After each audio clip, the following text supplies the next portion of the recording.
अल्हम्दुलिल्लाह नहमदुहु व नस्तईनुहु व नस्तगफिरुहु व नु'मिनु बिहि व नतवक्कलु अलैहि व नऊज़ु बिल्लाहि मिन शुरूरि अनफुसिना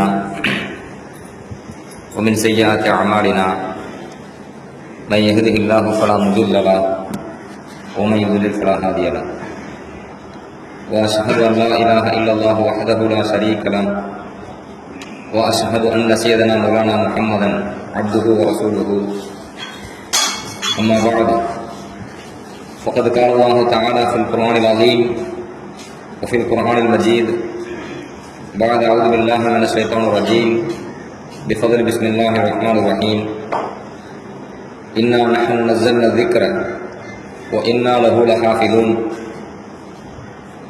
व क़ाल अय्ज़न वमा आताकुमुर रसूलु फ़ख़ुज़ूहु वमा नहाकुम अन्हु फ़न्तहू सदक़ल्लाहुल अलियुल अज़ीम वक़ाल नबियुना मुहम्मदन सल्लल्लाहु अलैहि वसल्लम नज़्ज़रल्लाहु इम्रअन समिअ मिन्ना हदीसन फ़हफ़िज़हु हत्ता युबल्लिगहु रुब्ब हामिल फ़िक़्हिन इला मन हुव अफ़क़हु मिन्हु व रुब्ब हामिल फ़िक़्हिन लैसा बिफ़क़ीहिन सदक़ रसूलुल्लाहि ஸல்லல்லாஹு அலைஹி வஸல்லம். எல்லாம் அல்ல அல்லாஹ்வின் ரஹ்மத்தும் மக்ஃபிரத்தும் நம் அனைவர் மீதும் வந்து சேரட்டுமா. நாம் வாழும் காலமெல்லாம் அல்லாஹுக்கும் அல்லாஹுடைய தூதர் இறுதி தூதர் முஹம்மது ரசூலுல்லாஹி ஸல்லல்லாஹு அலைஹி வஸல்லம் அவர்களுக்கும் முழுமையாக கட்டுப்பட்டு வாழ வேண்டும், ஈமானோடும் இறை அச்சத்தோடும் வாழ வேண்டும் என்று ஆரம்பமாக எனக்கும் உங்களுக்கும் வசியத்து செய்கிறேன். கண்ணியத்திற்குரிய அல்லாஹ்வின் நல்லடியார்களே, தூத்துக்குடி மாவட்டம் காயாங்குடியில் நடைபெற்றுக் கொண்டிருக்கின்ற சிறப்பான இந்த புனிதமிகு புகாரி ஷரீஃப் மஜ்லிஸிலே என்னை பங்கு பெறச் செய்து மாணவி ரசூலுல்லாஹி ஸல்லல்லாஹு அலைஹி வஸல்லம் அவர்களுடைய ஹதீஸுகள் தொகுக்கப்படுவதற்காக இமாம்கள், சஹாபா பெருமக்கள் போன்ற மாபெரும் அறிஞர்கள் பட்ட கஷ்டங்கள், தியாகங்களை பேசுவதற்கு எனக்கு வாய்ப்பை ஏற்படுத்தி தந்த நல்ல உள்ளங்களுக்கு ஆரம்பமாக எனது நன்றியை தெரியப்படுத்திக் கொள்கிறேன். ஜஸாக்குமுல்லாஹு கைரன் கசீரன் ஃபித்தாரைன். அல்லாஹு தஆலா ஈருலகிலும் சிறந்த உயர்ந்த நற்கூலியை உங்களுக்கும் எனக்கும் வழங்குவானாக. கண்ணியத்திற்குரிய அல்லாஹ்வின் நல்லடியார்களே, இந்த புகாரி ஷரீஃப் பெருவிழாவிலே நமக்கு வழங்கப்பட்டிருக்கிற தலைப்பு ஹதீஸ் கிரந்தங்கள், ஹதீஸ் நூல்கள், இமாம்களின் சிரமங்களும் சிறப்பும் என்கிற ஒரு தலைப்பு வழங்கப்பட்டிருக்கிறது. மாணவி ரசூலுல்லாஹி ஸல்லல்லாஹு அலைஹி வஸல்லம் அவர்களுடைய இந்த ஷரீஅத்து முழுமைப்படுத்தப்பட்ட மார்க்கம் என்று குர்ஆன் சொல்கிறது. அல்-யௌம அக்மல்து லக்கும் தீனக்கும் வ அத்மம்து அலைக்கும் நிஅமதி. இன்றைய தினம் நான் உங்களுக்கு இந்த மார்க்கத்தை பூரணப்படுத்தி விட்டேன், இஸ்லாமிய மார்க்கத்தை பொருந்திக் கொண்டேன் என்று அல்லாஹ் சுப்ஹானஹு வ தஆலா குர்ஆன் ஷரீஃபிலே பரிபூர்ணப்படுத்தப்பட்ட மார்க்கம் என்றும் இறைவனால் பொருந்திக் கொள்ளப்பட்ட மார்க்கம் என்றும் அல்லாஹ் குர்ஆனில் குறிப்பிடுகின்றான். இந்த மார்க்கம் குர்ஆன், ஹதீஸ் மிக முக்கியமான இந்த இரண்டை அடிப்படையாக கொண்ட ஒரு விஷயம். அல்லாஹ் தஆலா குர்ஆனிலே சொல்கிறான், இன்னா நஹ்னு நஸல்னா ஸிக்ர வ இன்னா லஹு லஹாஃபிலூன். நிச்சயமாக நாமே இந்த குர்ஆனை இறக்கினோம், அதை நாமே பாதுகாப்போம் என்று அல்லாஹ் குர்ஆனிலே குறிப்பிடுகின்றான். குர்ஆன் பாதுகாக்கப்பட வேண்டும் என்றால் குர்ஆனுக்கு எதுவெல்லாம் விளக்கமாக அமைந்திருக்கிறதோ அதுவும் பாதுகாக்கப்பட வேண்டும். குர்ஆன் பாதுகாக்கப்பட வேண்டும் என்றால் குர்ஆனுக்கு விளக்கமாக எதுவெல்லாம் அமைந்திருக்கிறதோ அது அனைத்தும் பாதுகாக்கப்பட வேண்டும். குர்ஆனுக்கு விளக்கமாக அமைந்தது என்ன? மாணவி ரசூலுல்லாஹி ஸல்லல்லாஹு அலைஹி வஸல்லம் அவர்களுடைய சுன்னா, அவர்களுடைய பொன்மொழி, அவர்களுடைய வாழ்க்கை. ஏனென்றால் அல்லாஹு தஆலா குர்ஆனிலே நபி ஸல்லல்லாஹு அலைஹி வஸல்லம் அவர்களை பார்த்து குறிப்பிடுகிற பொழுது லிதுபய்யின லின்னாஸி மா நுஸில இலைஹிம், நபியே உங்களுக்கு அருளப்பட்ட இந்த சமூகத்திற்கு அருளப்பட்ட இந்த வேதத்தை நீங்கள் விளக்கம் தர வேண்டும், நீங்கள் விளக்கம் அளிக்க வேண்டும் என்பதற்காகத்தான் இந்த குர்ஆனை நாம் உங்களுக்கு தந்தோம் என்று அல்லாஹ் மாணவி ரசூலுல்லாஹி ஸல்லல்லாஹு அலைஹி வஸல்லம் அவர்களை பார்த்து குறிப்பிடுகின்றார். எனவே குர்ஆனை பொறுத்த வரைக்கும் அதில் உள்ள சட்டத்திட்டங்கள் அனைத்தையும் எல்லோராலும் புரிந்து கொள்ள முடியாது.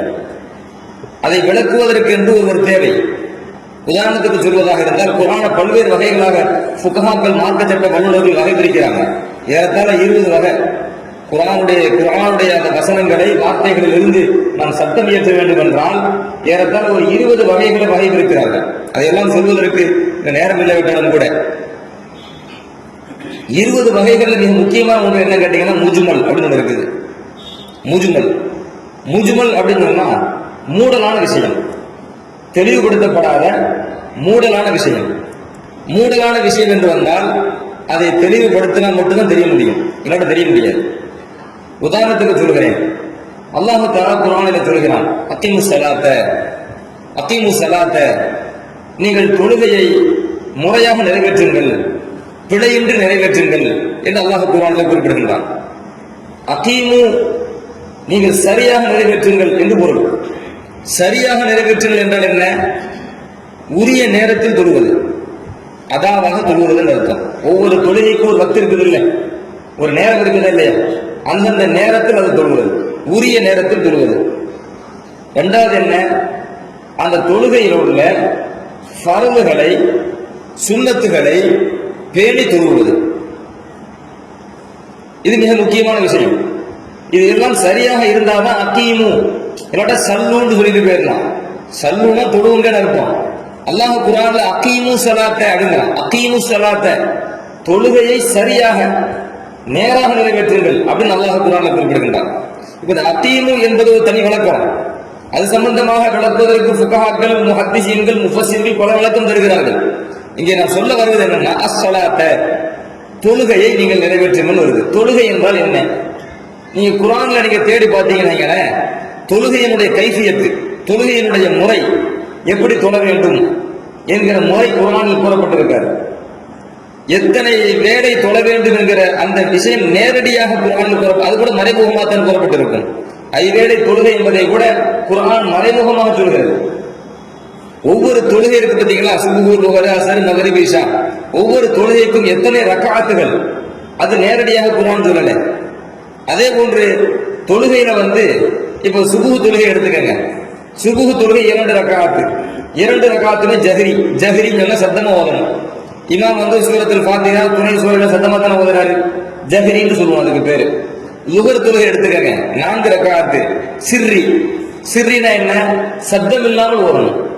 இப்ப தக்பீர் கட்டுவார் இமாம், தக்பீர் மட்டும் சத்தமா கேட்கணும். ஏன்னா தக்பீர் கட்டுறான்னு பின்னாடி தெரியணும்ல. ருக்குவுக்கு போவார், ருக்குவுக்கு போகும்போது சத்தமா தக்பீர் சொல்லிட்டு போவார், அது ருக்குவுக்கு போறோம் காட்டுறதுக்கு. ஆனா சூரத்துல் ஃபாத்திஹா, துணை சூரா, இதுவெல்லாம் சத்தமாக ஓதப்படுமா? ஓதப்படாது. லுஹர் தொழுகையில சிர்ரி, சத்தம் இல்லாமல் ஓதப்படக்கூடிய தொழுகை. அசர் தொழுகை 4 ரக்அத் சிர்ரி. மக்ரிப் தொழுகை 3 ரக்அத்துகள், முந்திய 2 ரக்அத்துகள் ஜஹரி. முந்திய 2 ரக்அத்துல தான் இமாம் என்ன செய்வார்? சத்தமா ஓதுவார். 3வது ரக்அத்து சிர்ரி. இஷா தொழுகை என்று எடுத்துக்கொண்டால் 4 ரக்அத்துகள். 4 ரக்அத்துகள்ல முந்திய 2 ரக்அத்துகள் ஜஹரி, பிந்திய 2 ரக்அத்துகள் சிர்ரி. இது தொழுகை முறை. தொழுகும் போது முதல்ல என்ன செய்யணும்? எதை நோக்கி நிற்கணும்? கிபிலாவை முன்னோக்கி நிற்க வேண்டும். கிபிலாவை முன்னோக்கி எப்படி நிற்கணும்? நட்டமா நிற்கணும். கிபிலாவை முன்னோக்கி நட்டமா நிற்கணும். 2 கைகளை உயர்த்தணும். உண்டாய தொழுகை முறை. காதுகள், சோனைகள், கைகள் உயர்த்த வேண்டும். அல்லாஹ் அக்பர் தக்பீர் கட்ட வேண்டும். 2 கைகளை எங்கே வைக்க வேண்டும்? ஒவ்வொரு முறை இருக்கு பார்த்தீங்களா? முதலாவது என்ன வஜ்ஜஹத்து ஓத வேண்டும், அல்லது சனா ஓதன்னு சொல்லுவாங்க. அப்புறம் சூரத்துல் ஃபாத்திஹா, அப்புறம் துணை சூரா, அப்புறம் ருக்குவில் என்ன ஓத வேண்டும், சிறுநிலையில் என்ன சொல்லி எழுந்திருக்க வேண்டும், அதில் என்ன ஓத வேண்டும், சஜதாவுக்கு போகின்ற பொழுது என்ன சொல்லி போக வேண்டும், சஜதாவை எப்படி நிறைவேற்ற வேண்டும், சஜதாவுடைய சமயத்திலே நம்மளுடைய எந்தெந்த உறுப்புகள் இந்த தரையில் பூமியில் பட வேண்டும், எது படவில்லை என்றால் தொழுகை கூடாது. இது போன்ற சட்டத்திட்டங்கள். இது ஃபுல்லா நேரடியாக குர்ஆன்ல பார்க்க முடியுமா? குர்ஆன்ல பார்க்க முடியாது. அப்ப அல்லாஹ் என்ன சொல்கிறான் என்றால் நபியை பார்த்து சொல்கிறான். இது முஜ்மல் மூடலாக சொல்லப்பட்டிருக்கும். தொழுகுங்கள் சொல்லப்பட்டிருக்கும். தொழுகை என்றால் என்ன, தொழுகை எப்படி நிறைவேற்ற வேண்டும், தொழுகையினுடைய வக்தி என்ன, நேரங்கள் என்ன, அதை நிறைவேற்றக்கூடிய சட்டங்கள் என்ன, எது ஃபர்து, எது சுன்னத்து, எது மக்ரூஹ் போன்ற விஷயங்கள் எல்லாம் மாணவி சலாசம் விளக்குவாங்க. அதனால தான் அல்லாஹ் சொல்றான் லிதுபய்யின லின்னாஸி மா நுஸில இலைஹிம் என்று அல்லாஹ் நபியை பார்த்து சொல்கிறார். நபியே, இந்த சமூகத்திற்கு அருளப்பட்ட வேதத்தை நீங்கள் விளக்க வேண்டும் என்று அல்லாஹ் நபியை பார்த்து சொல்கிறார். அப்போ குர்ஆன் பாதுகாக்கப்பட வேண்டும் என்றால் குர்ஆனுக்கு விளக்கமாக இருக்கின்ற பெருமானாருடைய சுன்னா, பொன்மொழி, ஹதீஸ் என்ன செய்யப்பட வேண்டும்? பாதுகாக்கப்பட வேண்டும். அதே போல அல்லாஹ் குர்ஆன்ல சொல்கிறான் லகத் கான லக்கும் ஃபீ ரசூலில்லாஹி உஸ்வத்துன் ஹஸனா. நிச்சயமாக அல்லாஹ்வின் தூதரிடத்திலே அவர்களுடைய வாழ்க்கையிலே உங்களுக்கு அழகிய முன்மாதிரி இருக்கிறது. யார் சொல்ற? அல்லாஹ் குர்ஆன்ல சொல்கிறான். அப்ப நபியினுடைய வாழ்க்கையிலே நமக்கு அழகிய முன்மாதிரி இருக்கிறது என்று சொன்னால் அனைத்து வகையான நன்மையான காரியங்களில் நபியிடத்தில் நமக்கு முன்மாதிரி இருக்குது. ஒரு பெத்தவங்க எடுத்துக்கிட்டா ஒரு பெற்றோர் தன் பிள்ளை இடத்தில் எப்படி நடக்க வேண்டும், நபியிடத்தில் முன்மாதிரி இருக்கு. சகோதரர்களிடத்தில் எப்படி நடக்க வேண்டும், நண்பர்களிடத்தில் எப்படி நடக்க வேண்டும், பெற்றவங்களிடத்தில் எப்படி நடக்க வேண்டும், மாணவர்களிடத்தில் எப்படி நடக்க வேண்டும், அண்டை வீட்டார்களிடத்தில் எப்படி நடக்க வேண்டும், மாற்று மத சகோதரர்களிடத்தில் எப்படி நடக்க வேண்டும், ஒரு அரசர் என்கிற அடிப்படையில், ஆட்சியாளர் என்கிற அடிப்படையில் எப்படி நடக்க வேண்டும், குடிமகனிடத்தில் எப்படி நடக்க வேண்டும் போன்ற பல்வேறு துறை, எந்த துறையில் நீங்கள் சிந்தித்து பார்த்தாலும் எல்லா துறையிலுமே ஒரு கணவனாக மனைவியிடத்தில் எப்படி நடக்க வேண்டும், ஒரு கணவனாக மனைவியிடத்தில் எப்படி நடக்க வேண்டும், எல்லா துறை. அது அல்லாஹ் சாட்டா சொல்றான். அல்லாஹ்வின் தூதரிடத்திலே உங்களுக்கு அழகிய முன்மாதிரி இருக்கிறது. முடிஞ்சு போச்சு. இது எல்லாம் உள்ள. இப்போ ஒரு ஆட்சியாளர் எப்படி நடக்க வேண்டும் என்று பெருமாள் வாழ்ந்து காட்டினாங்களா இல்லையா? ஒரு குடிமகனாக எப்படி வாழ வேண்டும் என்று வாழ்ந்து காட்டினாங்களா இல்லையா? அண்டை வீட்டார்களிடத்தில் எப்படி நடக்க வேண்டும் வாழ்ந்து காட்டினாங்களா இல்லையா? மனைவி இடத்தில் எப்படி நல்ல கணவனாக வாழ வேண்டும் என்று வாழ்ந்து காட்டினாங்களே. இது அனைத்தும் தான் சுன்னா.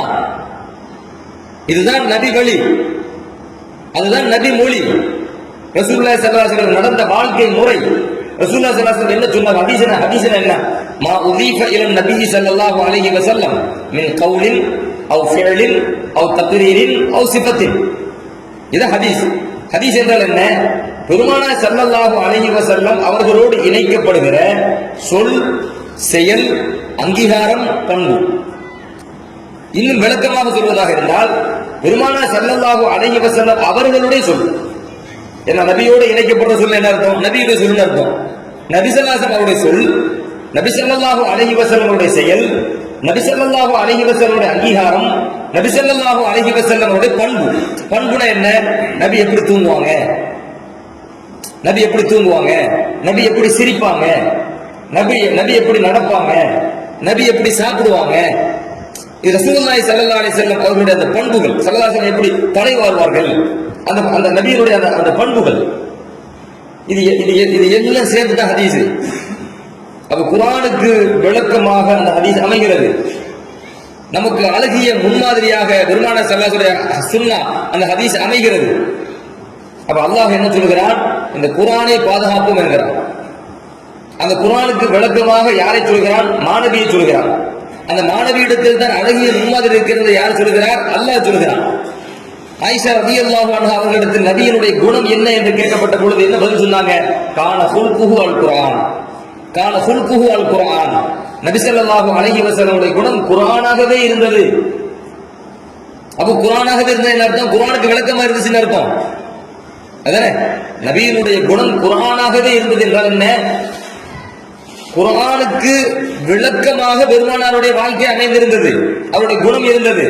எனவே இந்த குர்ஆனுக்கு விளக்கம் நமக்கு தெரிய வேண்டும் என்றால், இது குர்ஆன் முழுமையாக பாதுகாக்கப்பட்டது என்ற அந்த செய்தி அது நிலையாக இருக்க வேண்டும், கியாமத் வரைக்கும் நிலையாக இருக்க வேண்டும் என்றால் மாநபி ஸல்லல்லாஹு அலைஹி வஸல்லம் அவர்களுடைய அந்த சுன்னா, அவருடைய நடைமுறை, வாழ்க்கை, சொல், செயல், அங்கீகாரம், பண்பு இவை அனைத்தும் கியாமத் வரைக்கும் பாதுகாக்கப்படணும். பாதுகாக்கப்பட்டே தீரும். அப்ப இதை பாதுகாப்பதற்காக அந்த அந்த அந்த தியாகத்தை, அந்த அந்த இறை பணியை, அந்த ஹிதுமத்தை யார் எடுத்துக்கொண்டார்களோ, அதற்காக உழைத்தார்களோ, அதற்காக பாடுபட்டார்களோ அவர்கள் மாபெரும் அறிஞர்கள். நம்ம இமாம்கள், முஹத்திஸீன்கள் என்று சொல்கிறோமே, எல்லாம் அந்த பணியை தேர்வு செய்கிறார்கள். இன்னைக்கு நமக்கு குடும்பத்தை பார்க்கறதுக்கு நேரம் இல்லைங்கிறோம், உழைக்கிறதுக்கு நேரம் இல்லைங்கிறோம், எதுக்கு எல்லாமும் காலத்தை ஒதுக்கிறதுக்கு பின்னாடி போயிட்டு இருக்கிறோம். ஆனால் நமது இமாம்கள், முஹத்திஸீன்கள் தங்களுடைய வாழ்க்கையை எதற்காகவே அர்ப்பணித்தார்கள்? முழுக்க முழுக்க இந்த குர்ஆனுக்கு விளக்கமான பெருமானாருடைய ஹதீஸுகளை திரட்டுவதற்காக. இன்னைக்கு சஹீஹ் புகாரி மாநாடு ஒரு பெருவிழா நடத்துகிறோம் என்று சொன்னால் இந்த உலகம் முழுவதுமே சஹீஹ் புகாரி, சஹீஹ் முஸ்லிம் என்று பல்வேறு கிதாபுகள், சஹீஹ் புகாரி மட்டுமல்ல, ஏறத்தாழ 180க்கும் மேற்பட்ட ஹதீஸ் கிதாபுகள் இருக்கின்றன. ஏறத்தாழ 180க்கும் மேற்பட்ட ஹதீஸ் கிதாபுகள் இருக்கின்றன. அதுல உலகம் முழுவதும் எல்லோருக்கும் பிரபலியமா சொன்னோன்னு டக்குன்னு தெரியுத கிதாப் என்னது? புகாரி, முஸ்லிம், அபூ தாவூத், திர்மிதி, நசாயி, இப்னு மாஜா, இந்த 6 கிதாபுகள் பெரும்பாலும் எல்லாத்துக்கும் தெரியும். இதை தாண்டி எத்தனையோ ஹதீஸ் கிதாபுகள் இருக்கின்றது. இமாம் தபரானி ரஹ்மத்துல்லாஹி எழுதிய ஒரு 3 நூல், அல் முஅஜ்ஜமுல் கபீர், அல் முஅஜ்ஜமுல் ஸகீர், அல் முஅஜ்ஜமுல் அவ்ஸத், இமாம் தபரானி ரஹ்மத்துல்லாஹி அலைஹி எழுதின நூல். இமாம் பைஹகி ரஹ்மத்துல்லாஹி அலைஹி அஸ்ஸுனனுல் குப்ரா, அஸ்ஸுனனுல் ஸகீர், மாரிஃபத்துல் அஹாதீஸ் என்கிற கருத்துல ஒரு நூல், இமாம் ஷுஅபுல் ஈமான் என்கிற பெயர்ல ஒரு நூல், இமாம் பைஹகி எழுதின நூல், ஏராளமான நூல்கள். இமாம் இப்னு அபீ ஷைபா ரஹ்மத்துல்லாஹ் முஸன்னஃப் இப்னு அபீ ஷைபா நூல் எழுதியிருக்கிறாங்க. அல்லாமா இப்னு ஹுஸைமா ரஹ்மத்துல்லாஹ் ஸஹீஹ் இப்னு ஹுஸைமா, அல்லாமா இப்னு ஹிப்பான் ரஹ்மத்துல்லாஹ் ஸஹீஹ் இப்னு ஹிப்பான், அல்லாமா ஹாரிஸ் ரஹ்மத்துல்லாஹ் முஸ்னதுல் ஹாரிஸ், இமாம் ஹாக்கிம் ரஹ்மத்துல்லாஹ் அல் முஸ்தத்ரக் அல ஸஹீஹைன். சொல்றது அனைத்துமே ஹதீஸ் கிரதங்கள், ஹதீஸ் நூல்கள், ஹதீஸ் கிதாபுகள். அப்ப இந்த கிதாபுகளை அவர்கள் தொகுப்பதற்கு, அதில் உள்ள ஹதீஸ்களை தொகுப்பதற்கு அவங்க எவ்வளவு சிரமப்பட்டிருப்பாங்க. அதனால தான் ஒவ்வொரு துறைக்கும் அல்லாஹ் ஒரு ஆளை தேர்வு செய்யறாங்க. அந்தந்த துறையை சார்ந்தவர்கள் அதற்கென்று அல்லாஹ்வால் முக்தார் தேர்வு செய்யப்பட்டவர்கள். இந்த குர்ஆன் இருக்கு பாத்தீங்களா, இந்த குர்ஆனை மரணம் செய்வதற்கென்று அல்லாஹ் ஒரு சமூகத்தை தேர்வு செஞ்சிருக்கிறான். அவங்க யாரு? ஹாஃபில். 30 ஜுஸ்வையும் மனப்பாடம் பண்ணாங்க. ஒரு ஒரு ஏதாச்சும் ஒரு சூறா திரும்ப திரும்ப ஒரே ஆயத்தை மடக்கி வருதுன்னா, இல்ல எனக்கு அது மனப்பாடம் பண்ண கஷ்டமா இருக்குன்னு வரும். சில பேர் குல்யா ஐயுகள் காஃபின் கஷ்டமா இருக்குங்கிறாங்க. ஏன்னா திரும்ப திரும்ப ஒரே ஆயத்தை மடக்கி வருது. குல்யா ஐயுகள் காஃபின் லா அபுது மா தாபுது வலா அன்தும் ஆபிதுன மா அபுது வலா அன ஆபிது மா அபத்தும் வலா அன்தும் ஆபிதுன மா அபுது லக்கும் தீனுக்கும் முடி. திரும்ப வர மாதிரி இருக்குது. இல்லை, ஆனால் மனப்பாடம் பண்ண கஷ்டமா இருக்கு, சிரமமா இருக்குங்கிறாங்க. குர்ஆன்ல இது முத்தசாபிஹான்னு சொல்லுவாங்க. முத்தசாபிஹானா ஒரே மாதிரி மாற்றமாக வரக்கூடிய பல வசனங்கள் நிறைய இடங்கள்ல வருது.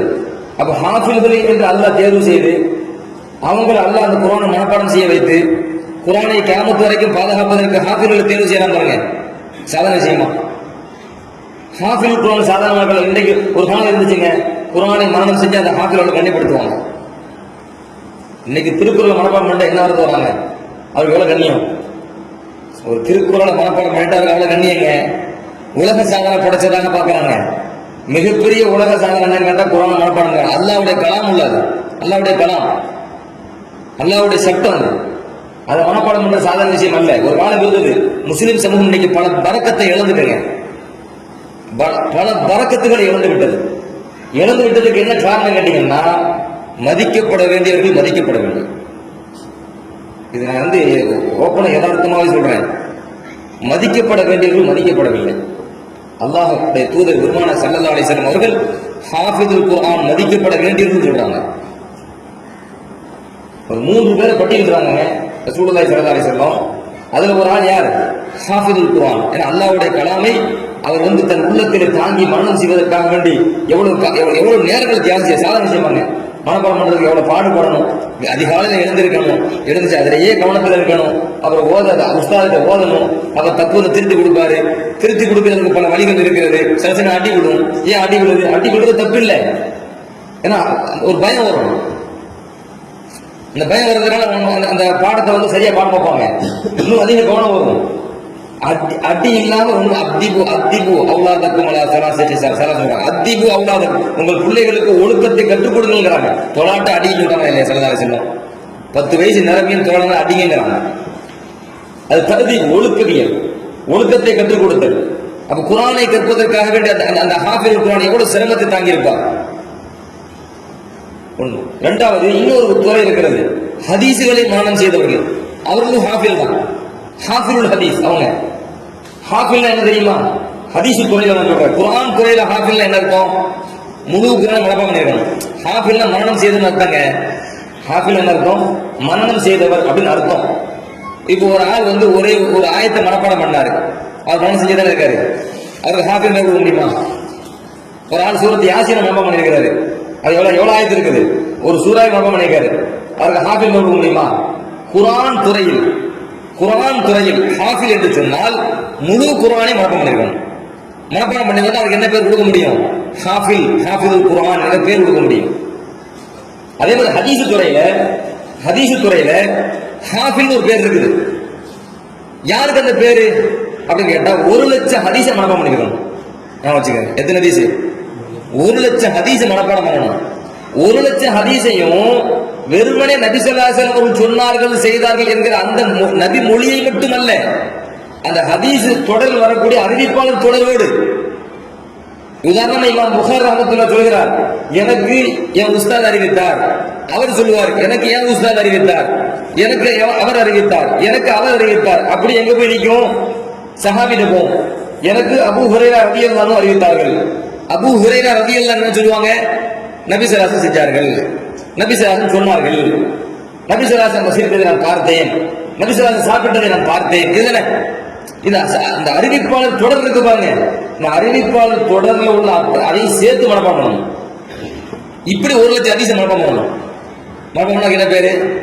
ஹாஃபில். ஹதீஸ் துறையில 3,00,000 ஹதீஸை மனப்பாடம் பண்ணா அவருக்கு பேரு ஹுஜ்ஜத். 3,00,000 ஹதீஸை மனப்பாடம் பண்ணா அவருக்கு பேர் ஹுஜ்ஜத். ஹுஜ்ஜத்துல் இஸ்லாம். இமாம் கஸாலிக்கு என்ன பட்டம்? ஹுஜ்ஜத்துல் இஸ்லாம் அவருக்கு பேரு. 3,00,000 ஹதீஸ் துறையில 3,00,000 ஹதீசுகளை அறிவிப்பாளர் தொடரோடு மனனம் செய்திருந்தால் தான் அவருக்கு ஹுஜ்ஜத்துல் இஸ்லாம் பேர் வரும். ஹுஜ்ஜத் என்றால் ஆதாரம். 3,00,000 ஹதீஸை மனப்பாடம் பண்ண எவ்வளவு பெரிய ஆதாரங்க? என்னென்ன சொல்லுவாங்க இல்லையா? இன்னைக்கு 2 ஹதீஸை மனப்பாடம் பண்ணி வச்சுட்டு கருத்து இருக்குது. ஒரு 2 ஹதீஸை மனப்பாடம் பண்ணி வச்சுக்கிட்டு, ஒரு 2 கிதாபை வந்து மொழிபெயர்ப்பு பார்த்து வச்சுக்கிட்டு தன்னை ஒரு பெரிய மேதாவியாக சொல்லக்கூடிய காலகட்டத்தில் இருக்கிறோம். ஆனா அந்த மேதைகள் வந்து அவ்வளவு பெரிய அறிஞர்களாக இருந்தாலும் கூட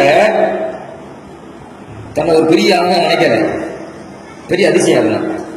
ஹுஜ்ஜத்துல் இஸ்லாம் சாதாரண விஷயம் இல்லை. இப்படி ஹதீஸ் துறையை பாதுகாப்பதற்கென்று, அதே போல் குர்ஆனை எப்படி ஓத வேண்டும், குர்ஆனை எப்படி ஓதணும், அந்த துறைக்காக மக்தப் இருக்குதுலாங்க. பிள்ளைகளை கூப்பிட்டு வச்சு பாடம் நடத்துறாங்கல்ல, அந்த பிள்ளைகளை கூப்பிட்டு வச்சு இப்படிதான் ஓதணும், அலிஃப் இப்படிதான் உச்சரிக்கணும், பே பா இப்படிதான் உச்சரிக்கணும், ஜீம் இப்படிதான் உச்சரிக்கணும், சீன் இப்படிதான் உச்சரிக்கணும், ஷீன் இப்படிதான் உச்சரிக்கணும் என்று அந்த உச்சரிப்பு முறையை கற்றுக் கொடுத்து குர்ஆன் எப்படி ஓத வேண்டும், ஜபர் இருந்தா எப்படி ஓதணும், ஜேர் இருந்தா எப்படி ஓதணும், பேஷ் இருந்தா எப்படி ஓதணும், ஆ இ உ அந்த ஓத கற்றுக் கொடுக்குறாங்கல்ல. அந்த பிள்ளைங்க சின்ன பிள்ளைங்க என்ன எதை கத்துதுங்க? குர்ஆனை ஓதுவதற்கு. பெருமானார் ஸல்லல்லாஹு அலைஹி சாதாரண பணி அல்ல. லகத் மன்னல்லாஹு அலல் முஃமினீன இது பஅஸ ஃபீஹிம் ரசூலன் மின் அன்ஃபுஸிஹிம் யத்லூ அலைஹிம் ஆயாத்திஹி வ யுஸக்கீஹிம் வ யுஅல்லிமுஹுமுல் கிதாப வல் ஹிக்மா. அல்லாஹ் குர்ஆன்ல சொல்றான், நபியுடைய பணி யத்லூ அலைஹிம் ஆயாத்திஹி, அல்லாஹ்வுடைய வசனங்களை ஓதி காமிப்பார்கள். அல்லாஹ்வுடைய வசனங்களை ஓதி காமிக்கிறாங்கல்ல, மக்தபு பணி அது செஞ்சுக்கிட்டு இருக்குது. இன்னைக்கு நம்ம பிள்ளைங்க நம்ம எப்படி குர்ஆனை கத்துக்கிட்டோம்? எங்க போய் கத்துக்கிட்டோம்? மக்தப் ஆசிரியர்கள். அப்ப மக்தபு என்பது எவ்வளவு முக்கியமானது, மக்தப் ஆசிரியர்கள் எவ்வளவு கண்ணியப்படுத்தப்பட வேண்டியவர்கள். அந்த மக்தபில் வந்து கலந்து கொள்ளக்கூடிய அந்த பிள்ளைகள் சிறார்கள் சிபியானுல் குத்தாபு, எதுல வரும்? வரலாற்று நூல்ல வரும். அவங்க சிபியானுல் குத்தாபு, மக்தபு சிறார்கள். மக்தபு சிறார்கள்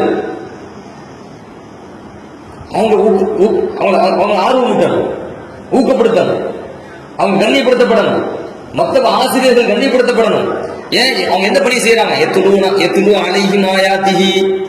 இரண்டாவது யுஸக்கீஹிம், அந்த சமூகத்தை பாவக்கரையிலிருந்து சுத்தப்படுத்துவார்கள்.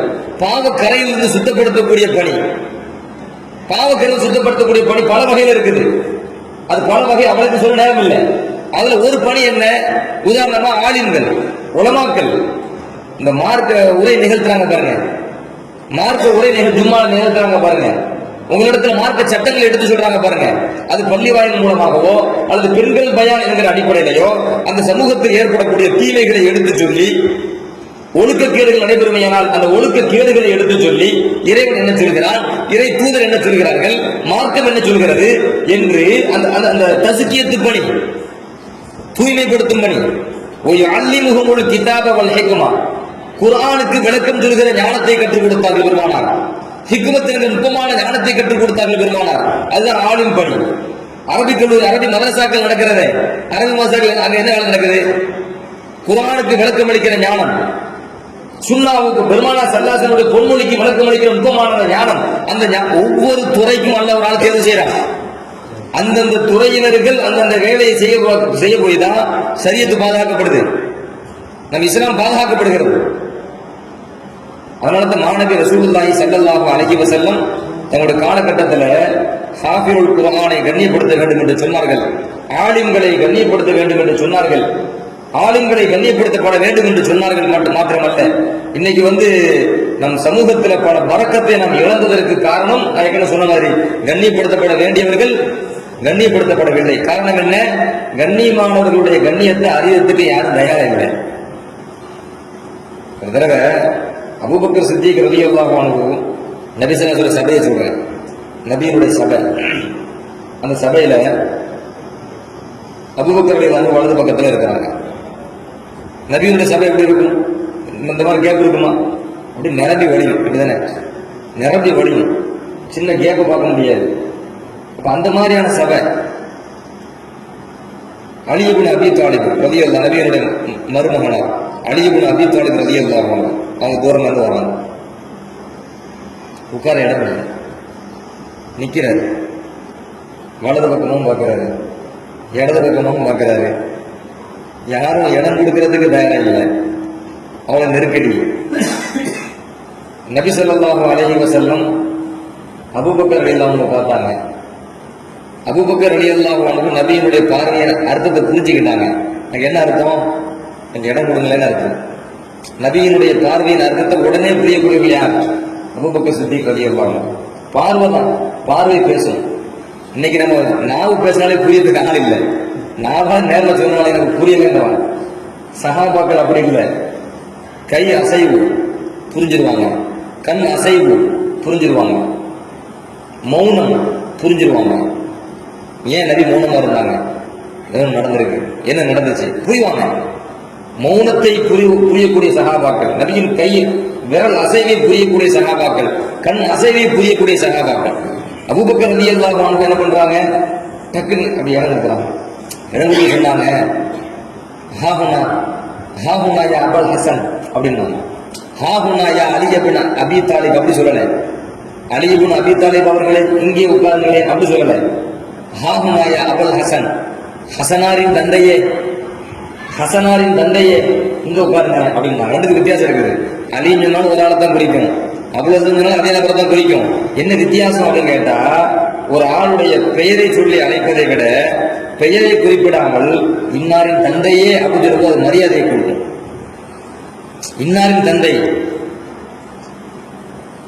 அலியுல்லாக்கு யார் இருந்தா? ஹசன் என்கிற மகனார் இருந்தார் இல்லையா? ஹசனாரின் தந்தையே அப்படின்னு அது கூடுதல் மரியாதை. அபூபக்கர் ரலியல்லாஹு வயசுல மூத்தவர் தான். அலி ரலியல்லாஹு அபூபக்கர்ல வச்சு ஒப்பிட்டு பார்க்கும்போது வயசுல சின்னவர் தான். அலியே அப்படின்னு சொன்னாலும் தப்பில்லை.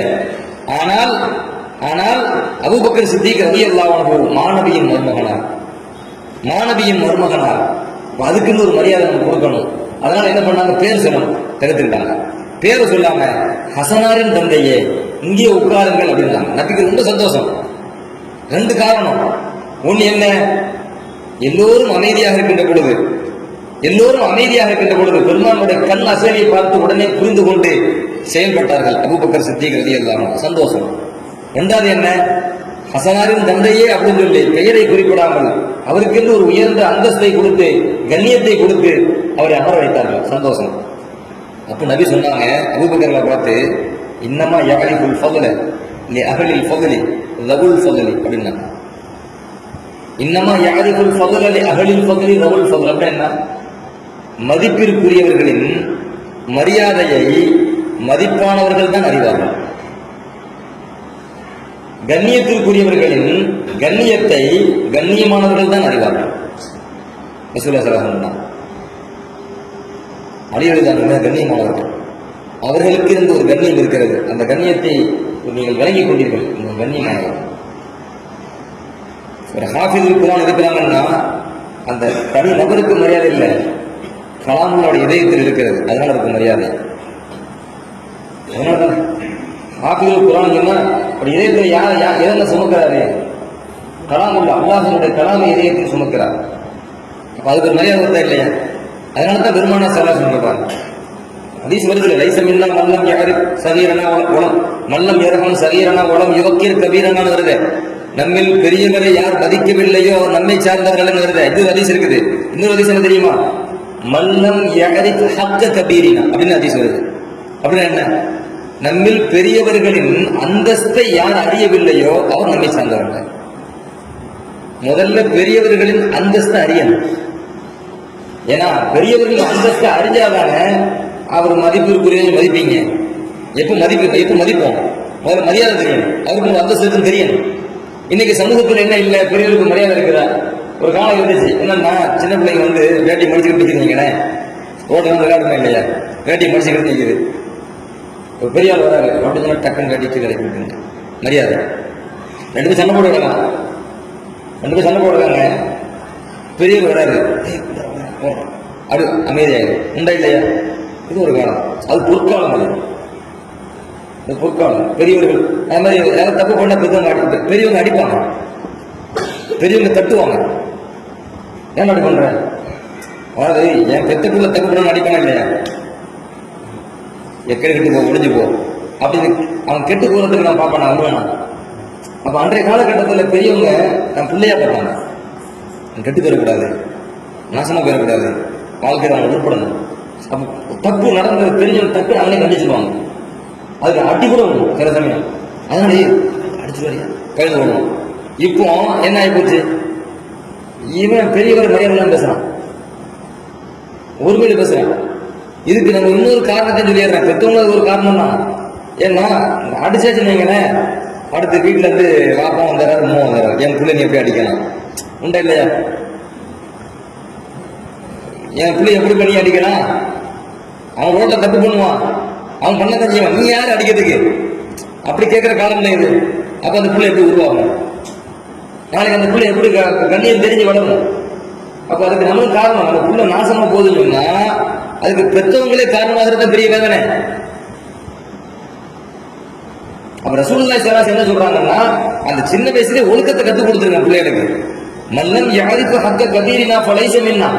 பெரியவர்களின் அந்தஸ்தை மரியாதையை யார் அறியவில்லையோ அவர் கூட நம்மை சார்ந்தவர் அல்ல என்று பெருமானார் ஸல்லல்லாஹு அலைஹி வஸல்லம் சொல்கிறார்கள் என்றால், அப்ப எந்த அளவுக்கு மதிப்பிற்குரிய மரியாதையை நாம் அறிந்து கொள்ள வேண்டும், தெரிந்து கொள்ள வேண்டும் என்பதை மாணவி ஸல்லல்லாஹு சொல்றாங்க. நல்ல கவனிங்க, லைஸ மின்னா சொல்றாங்க. மரியாதையை அறியவில்லை என்றால் நம்மை சார்ந்தவரே அல்ல. எவ்வளவு கடினமான வார்த்தை, எவ்வளவு கடினமான வார்த்தை. ஒரு பெற்றவர் வந்து தன் பிள்ளையை பார்த்து என் பிள்ளையே இல்லடா எப்ப சொல்லுவோம்? அப்ப அவ்வளவு வெறுப்பு வந்தாலும் சொல்லுவோம். பெத்த பிள்ளையை பார்த்து என் பிள்ளையோட போட அப்படின்னு எப்ப சொல்லுவோம்? அவ்வளவு வெறுப்பு வரணும். அவ்வளவு வெறுப்பு வந்தாலும் அந்த பிள்ளையை பார்த்து அப்படி சொல்லுவோம். ஒரு ஆசிரியர் தன் மாணவனை பார்த்து நீ மாணவன் இல்லடா போட, நீ மாணவனே கிடையாது எப்ப சொல்லுவாரு? அவ்வளவு வெறுப்பு வந்தா தான் சொல்லுவாரு. அல்லாஹ்வுடைய தூதர் உமா அர்சல்னாக இல்லா ரஹ்மத்துல் லில் ஆலமீன், அகிலத்திற்கு அருள்கொடையாக அனுப்பப்பட்ட மாணவி ஸல்லல்லாஹு அலைஹி வஸல்லம் அவர்கள் சொல்கிறார்கள், நீங்க உம்மத்தை சார்ந்தவரே கிடையாதா? அதில் கடினமா வார்த்தை. மதிப்பிற்குரியவர்களின் மரியாதையை ஒரு சமூகம் வந்து அறிய தவறுகிறது என்று சொன்னால் மாணவி ஸல்லல்லாஹு அலைஹி வஸல்லம் எவ்வளவு பெரிய வெறுப்பை சம்பாதிக்கிறது. இன்னைக்கு பரக்கத்தை இழந்து போறதுக்கு காரணம், பெரிய காரணம் அதுவும் ஒண்ணு. எனவே இந்த ஹாஃபிதுல் குர்ஆன் அல்ல ஒரு துறையை தேர்வு செய்திருக்கிறான். ஹாஃபிதுல் ஹதீஸ் ஹதீசுகளை மனனம் செய்து பாதுகாக்கக்கூடியவர்கள் என்று அல்லாஹ்வுடைய அந்த ஹதீஸ், அல்லாஹ்வுடைய தூதருடைய அந்த ஹதீஸை பாதுகாக்கிறது. அதனால தான் பெருமானார் ஸல்லல்லாஹு அலைஹி வஸல்லம் எல்லா துறைகளையும் கண்ணியப்படுத்தினாங்க. யார் எனது ஹதீஸை, நபி ஸல்லல்லாஹு அலைஹி வஸல்லம் சொல்றாங்க, யார் எனது ஹதீஸை என்னிடமிருந்து கேட்டு அதை மனனம் செய்து அதை பாதுகாத்துக் கொள்கிறார்களோ, அடுத்த தலைமுறைக்கு கொண்டு போய் சேர்ப்பதற்கு பாடுபடுகிறார்களோ, அவர்களுடைய வாழ்க்கையில் அல்லாஹ் செழிப்பை தருவானாக. நல்லரல்லாஹு இம்ரான், நல்லரல்லாஹு இம்ரான், அல்லாஹ் ஒரு மனிதருக்கு வாழ்க்கையில் செழிப்பை தருவானாக. என்னிடத்திலிருந்து ஒரு ஹதீஸை கேட்டு அந்த ஹதீஸை பாதுகாத்து அடுத்த தலைமுறைக்கு கொண்டு போய் சேர்ப்பதற்காக பாடுபடுகிறாரே, அந்த மனிதருக்கு அல்லாஹ் செழிப்பை தருவானாக. எவ்வளவு பெரிய துவா, பெருமானாருடைய துவா. சும்மா சொன்னாங்க, அது எனக்கு கியாமத்து வரைக்கும் மாணவியனுடைய தீன் தான் தீன், தீனுல் இஸ்லாம் தான் தீன். அப்ப கியாமத்து வரை வர இருக்கிற அத்தனை மக்களுக்கும் இந்த ஹதீஸ் போய் சேரணும். அப்ப அந்த துறையை பாதுகாப்பதற்காக யார் பொறுப்பெடுத்துக் கொள்கிறார்களோ, அதற்காக முயற்சிக்கிறார்கள் ஏதோ ஒரு வழியில. அதாவது இந்த பள்ளிவாசல் கட்டுறதுக்கு என்னால முடிஞ்சு ஒரு செங்கல் தாங்க தர முடியும், செங்கல் கொடுத்தாரு மாதிரி அதுக்கு கூலி உண்டா இல்லையா? அவர் சக்திக்கு செங்கல் தான் தர முடியுது, ஒரு செங்கல் கொடுத்தாரு, கூலி உண்டா இல்லையா? கூலி உண்டு. அந்த மார்க்கம் பாதுகாக்கப்படுவதற்கு, பெருமானாருடைய பொன்மொழிகள் ஹதீசுகள் பாதுகாக்கப்படுவதற்கு, அடுத்த தலைமுறைக்கு கொண்டு போய் சேர்க்கப்படுவதற்கு ஒரு துரும்பு அளவுக்குத்தான் நம்ம முயற்சி செஞ்சோம். இமாம் அளவுக்கு நம்ம முயற்சி செய்யல. 1,00,000 ஹதீஸ் நம்ம மூட மாட்டோமா? ஒன்றும் இல்லை, என்ன முயற்சி நம்ம பண்ணோம். ஆனா நம்மளால முடிஞ்ச சின்ன சின்ன துரும்பு எழுது. இந்த மாதிரி மாநாடு நடக்கிறது, நம்ம சஹீஹ் புகாரி பெருவிழா நடக்கிறது. சஹீஹ் புகாரி பெருமாள் ஹதீஸ் தானே, அந்த ஹதீஸோட சிறப்பு எடுத்து சொல்றது தானே, இமாம்கள் பட்ட தியாகத்தை எடுத்து சொல்றது தானே, அவங்க மக்கள்கிட்ட நம்ம மனசுல பதிய வைக்கிறது தானே, ஹதீஸினுடைய கண்ணியத்தை மக்கள்கிட்ட கொண்டு போய் சேர்க்கிறது தானே. இது நம்மால் முடிந்தது. இது எத்தனை ஆண்டுகள் நடந்திருக்கிறது. இது அடுத்த ஆண்டுக்கு, அடுத்த ஆண்டுகளுக்கு இது கொண்டு போய் சேர்க்கப்படணும்னு சொன்னா நம்ம காரணமாக இல்லையா? இந்த ஊர் மக்கள் காரணமாகிறாங்களா இல்லையா? இந்த ஜமாஅத்து காரணமாகதா இல்லையா? இந்த பள்ளி நிர்வாகம் காரணமாகதா இல்லையா? ஏதோ ஒரு நம்மால் முடிஞ்ச ஒரு திரும்பும். இந்த மார்க்கத்துக்காக என்ன செஞ்ச, இந்த ஹதீஸை பாதுகாக்கிறதுக்கு, சரியத்தை பாதுகாக்கிறதுக்கு என்ன செஞ்ச அப்படின்னு இறைவன் தரப்பு நம்மகிட்ட கேள்வி வந்தா, என்னால முடிஞ்ச சின்ன திரும்பு, என்னால முடிஞ்ச ஒரு செங்கல் தான் கொடுக்க முடிஞ்சிச்சு, அவ்வளவுதான் என்கிட்ட வசதி. என்கிட்ட 1 கோடி கொடுக்க முடிஞ்சிச்சு, அவ்வளவுதான் வசதி. எனக்கு இந்த நிலத்தை தர முடிஞ்சிச்சு, அவ்வளவுதான் வசதி. அவரவர்கள் அவரோட தகுதிக்கேற்ப சொல்லுவாங்களே, நம்ம ஏதாவது சொல்லணும் இல்லையா? அப்ப சஹாபா பெருமக்கள் மாணவி ரசூலுல்லாஹி ஸல்லல்லாஹு அலைஹி வஸல்லம் ஹதீஸை பாதுகாப்பதற்காகப்பட்ட கஷ்டம் சாதாரண கஷ்டம் அல்ல. சில 2-3 உதாரணம் சொல்றேன். ஜாபிர் இப்னு அப்துல்லா ரலியல்லாஹு அன்ஹு மிகப்பெரிய சஹாபி. ஜாபிர் இப்னு அப்துல்லா ரலியல்லாஹு அன்ஹு இவர் மதீனால உள்ளவர், மதீனத்து சஹாபி, அன்சாரி. ஒரு ஹதீஸ தெரிவதற்காக ஷாம் நாட்டுக்கு பயணிச்சு போறாங்க. ஒரே ஒரு ஹதீஸை தெரியுதுக்கு நீங்க போறாரு ஷாம் நாட்டுக்கு. இன்னைக்கு நம்ம ஒரு ஹதீஸை பத்தி பேச போறோம் வாங்க அப்படின்னு அழைக்கிறோம். அது குறைக்கு சொல்லலை, முன்னோர்கள் எவ்வளவு கஷ்டப்பட்டாங்க அதுக்காண்டி சொல்ல வரேன். நம்ம எந்த அளவுக்கு பின்தங்கி இருக்கிறதுக்காண்டி, நினைவுக்கிறதுக்காண்டி சொல்ல வரேன். இப்ப நம்ம அறிவிப்பு செய்வோம், பக்கத்து தெருல தான் நம்ம இருப்போம், பக்கத்து வீட்டுல தான் நம்ம இருப்போம். இந்த ஹதீஸை கேட்பதற்கு நம்ம ஓடி வருவோமா? ஓடி வரதுக்கு மெதுக்கு தயாரா இருக்கிறோம். ஒரே ஒரு ஹதீஸை கேட்பதற்கு நாடு விட்டு நாடு போறாங்க. யாரு? ஜாபிர் இப்னு அப்துல்லா ரலியல்லாஹு அன்ஹு. வரலாற்றில் பதிவாகிறது. ஜாபிர் இப்னு அப்துல்லா ரலியல்லாஹு சொல்றாங்க, பலகனி அன் ரஜுலின் மின் அஸ்ஹாபின் நபி ஸல்லல்லாஹு அலைஹி வஸல்லம் ஹதீஸன்.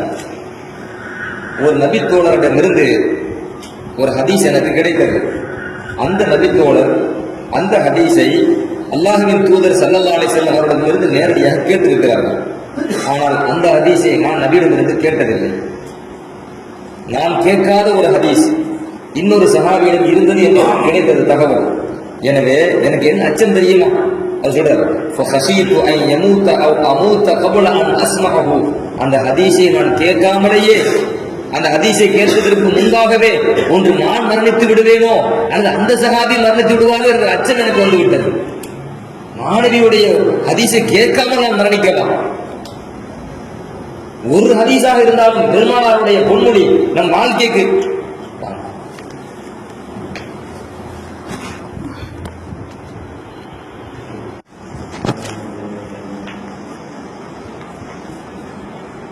ஜாபிர் இப்னு அப்துல்லா ரலியல்லாஹு அன்ஹு சொல்றாங்க, நபி அவர்களிடத்தில் நான் கேட்காத ஒரு ஹதீஸை ஒரு நபித்தோழர் கேட்டிருந்தால் அந்த ஹதீஸை நான் கேட்பதற்கு முன்பாகவே ஒன்று நானோ அல்லது அவரோ மரணித்து விடுவாரோ அப்படின்னு எனக்கு ஒரு பயம் வந்துட்டு, அதனால அந்த ஹதீஸை கேட்க வேண்டும் என்பதற்காகவே நான் ஒரு ஒட்டகத்தை விலை கொடுத்து வாங்கினேன்.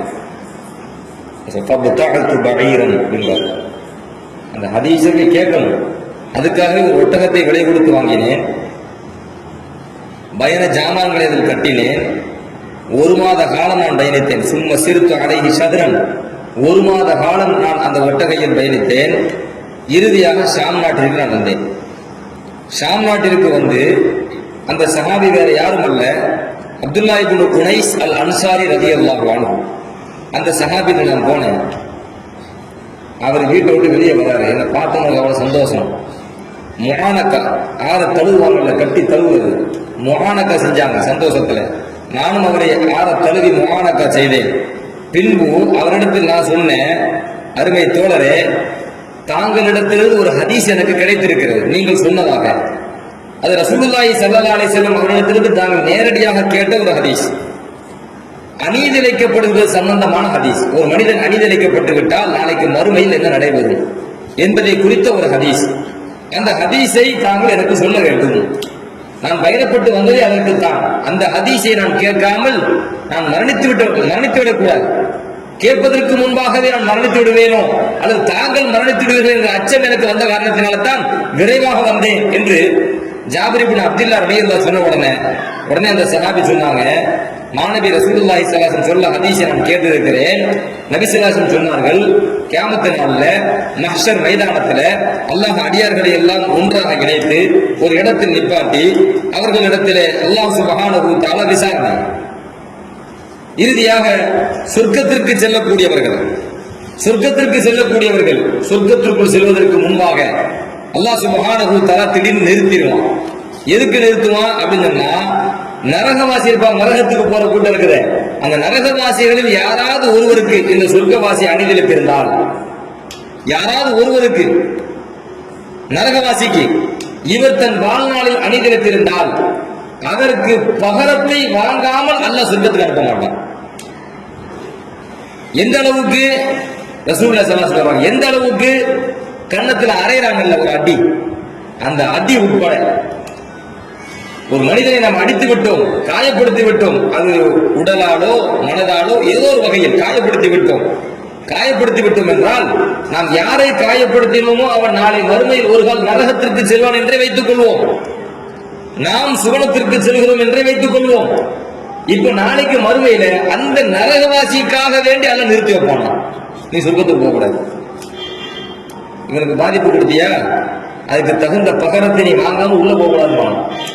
இது பெருமானார் ஸல்லல்லாஹு அலைஹி வஸல்லம் சொல்ல நான் கேட்டிருக்கிறேன் என்று அந்த அப்துல்லா இப்னு உனைஸ் அல் அன்சாரி ரலியல்லாஹு அன்ஹு அவர்கள் அந்த ஹதீஸை சொல்றாங்க. இந்த ஹதீஸ் தபரானி இமாம் அவர்கள் அல் முஅஜமுல் கபீர் என்கிற நூலில் இந்த ஹதீஸை பதிவு செய்யறாங்க. ஏன் சொல்றேன்னா, இப்படி சஹாபா பெருமக்கள் நாடு விட்டு நாடு போய் ஒரே ஒரு ஹதீஸை திரட்ட வேண்டும். நம்ம மௌத்தாகிறதுக்கு முன்னாடி அந்த ஹதீஸை கேட்காம மௌத்தா இருக்கக்கூடாது. அந்த ஹதீஸை கேட்டு இப்போ ஜாபிர் இப்னு அப்துல்லா ரலியல்லாஹு அன்ஹு மூலமா அந்த ஹதீஸ் நமக்கு கிடைக்குது. ஜாபிர் இப்னு அப்துல்லா ரலியல்லாஹு அன்ஹு மூலமா அந்த ஹதீஸ் நமக்கு கிடைக்குது. ஏன் கிடைச்சிச்சு? 1 மாச காலமாக அவர் பயணம் செய்து ஷாம் நாட்டிற்கு சென்று அந்த சஹாபியை சந்தித்து நேரடியாக இடத்தில் கேட்டு அதை கொண்டு நம்மகிட்ட ஒப்படைச்சிட்டாங்க. எவ்வளவு பெரிய பணி அது! இன்னைக்கு நம்ம ஒரு ஹதீஸை கேட்பதற்காக வேண்டி ஒரு தெருவுக்கு செல்ல நம்ம தயார் இல்லை.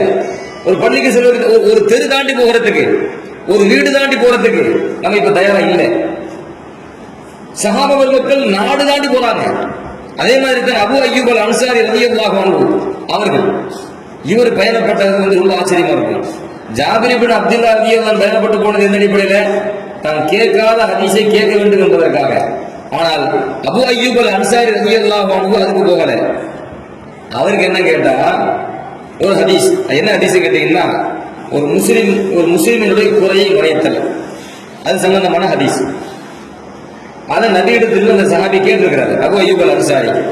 ஆனா அவருக்கு அதுல ஒரு சின்ன சந்தேகம், நபிகள் எப்படி சொன்னாங்க என்று முடிவு செய்வதில் சந்தேகம். அந்த சந்தேகத்தை நீக்கணும்.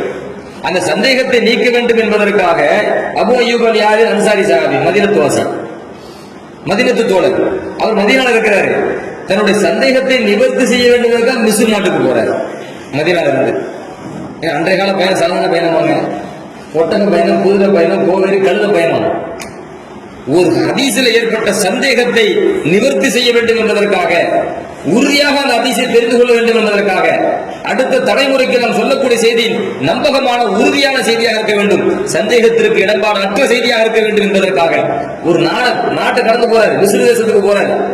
அபூ அய்யூப் அன்சாரி ரலியல்லாஹு அன்ஹு போறாங்க. போய் யார்கிட்ட போறாங்க?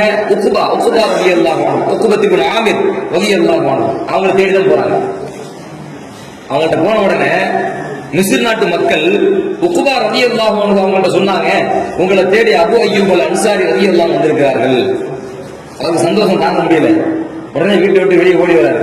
மர்ஹபன் அப்படின்னு ஓடி வராரு. உங்கள் வருகை நல்லுரையாகட்டும், வாருங்களேன் வரவேற்கிற சந்தோஷமா. அப்ப இந்த சஹாபி சொல்கிறார்கள், நான் நபி ஸல்லல்லாஹு அலைஹி வஸல்லம் அவர்களிடமிருந்து ஒரு ஹதீஸை கேட்டேன். எது சம்பந்தமான ஹதீஸ்? முஸ்லிமின் குறையை மறைத்தல், ஃபீ சத்ரில் முஸ்லிம், ஒரு முஸ்லிமினுடைய குறையை மறைத்தல் சம்பந்தமான ஹதீஸை நான் கேட்டேன் நபியிடத்திலிருந்து. லம் யபுக அஹதுன் சமிஅஹு கைரி வ கைருக, அந்த ஹதீஸை கேட்டவர்களில் இப்பொழுது இந்த பூமியில் உயிரோடு இருப்பவர்கள் 2 பேர் தான். ஒன்னு நான், இன்னொன்னு நீங்க. நம்ம 2 பேரை தவிர யாரும் கூட இல்லை. எனக்கு அந்த ஹதீஸ் குறித்து ஒரு சந்தேகம், அதை நிவர்த்தி செய்ய வேண்டும் என்பதற்காகத்தான் நான் வந்தேன்.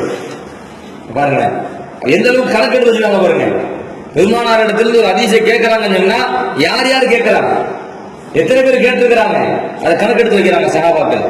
2வது, அதை கேட்ட சஹாபாக்களில் எத்தனை பேர் உயிரோடு இருக்கிறாங்க, கணக்கெடுத்து வைக்கிறார்கள் சஹாபாக்கள்.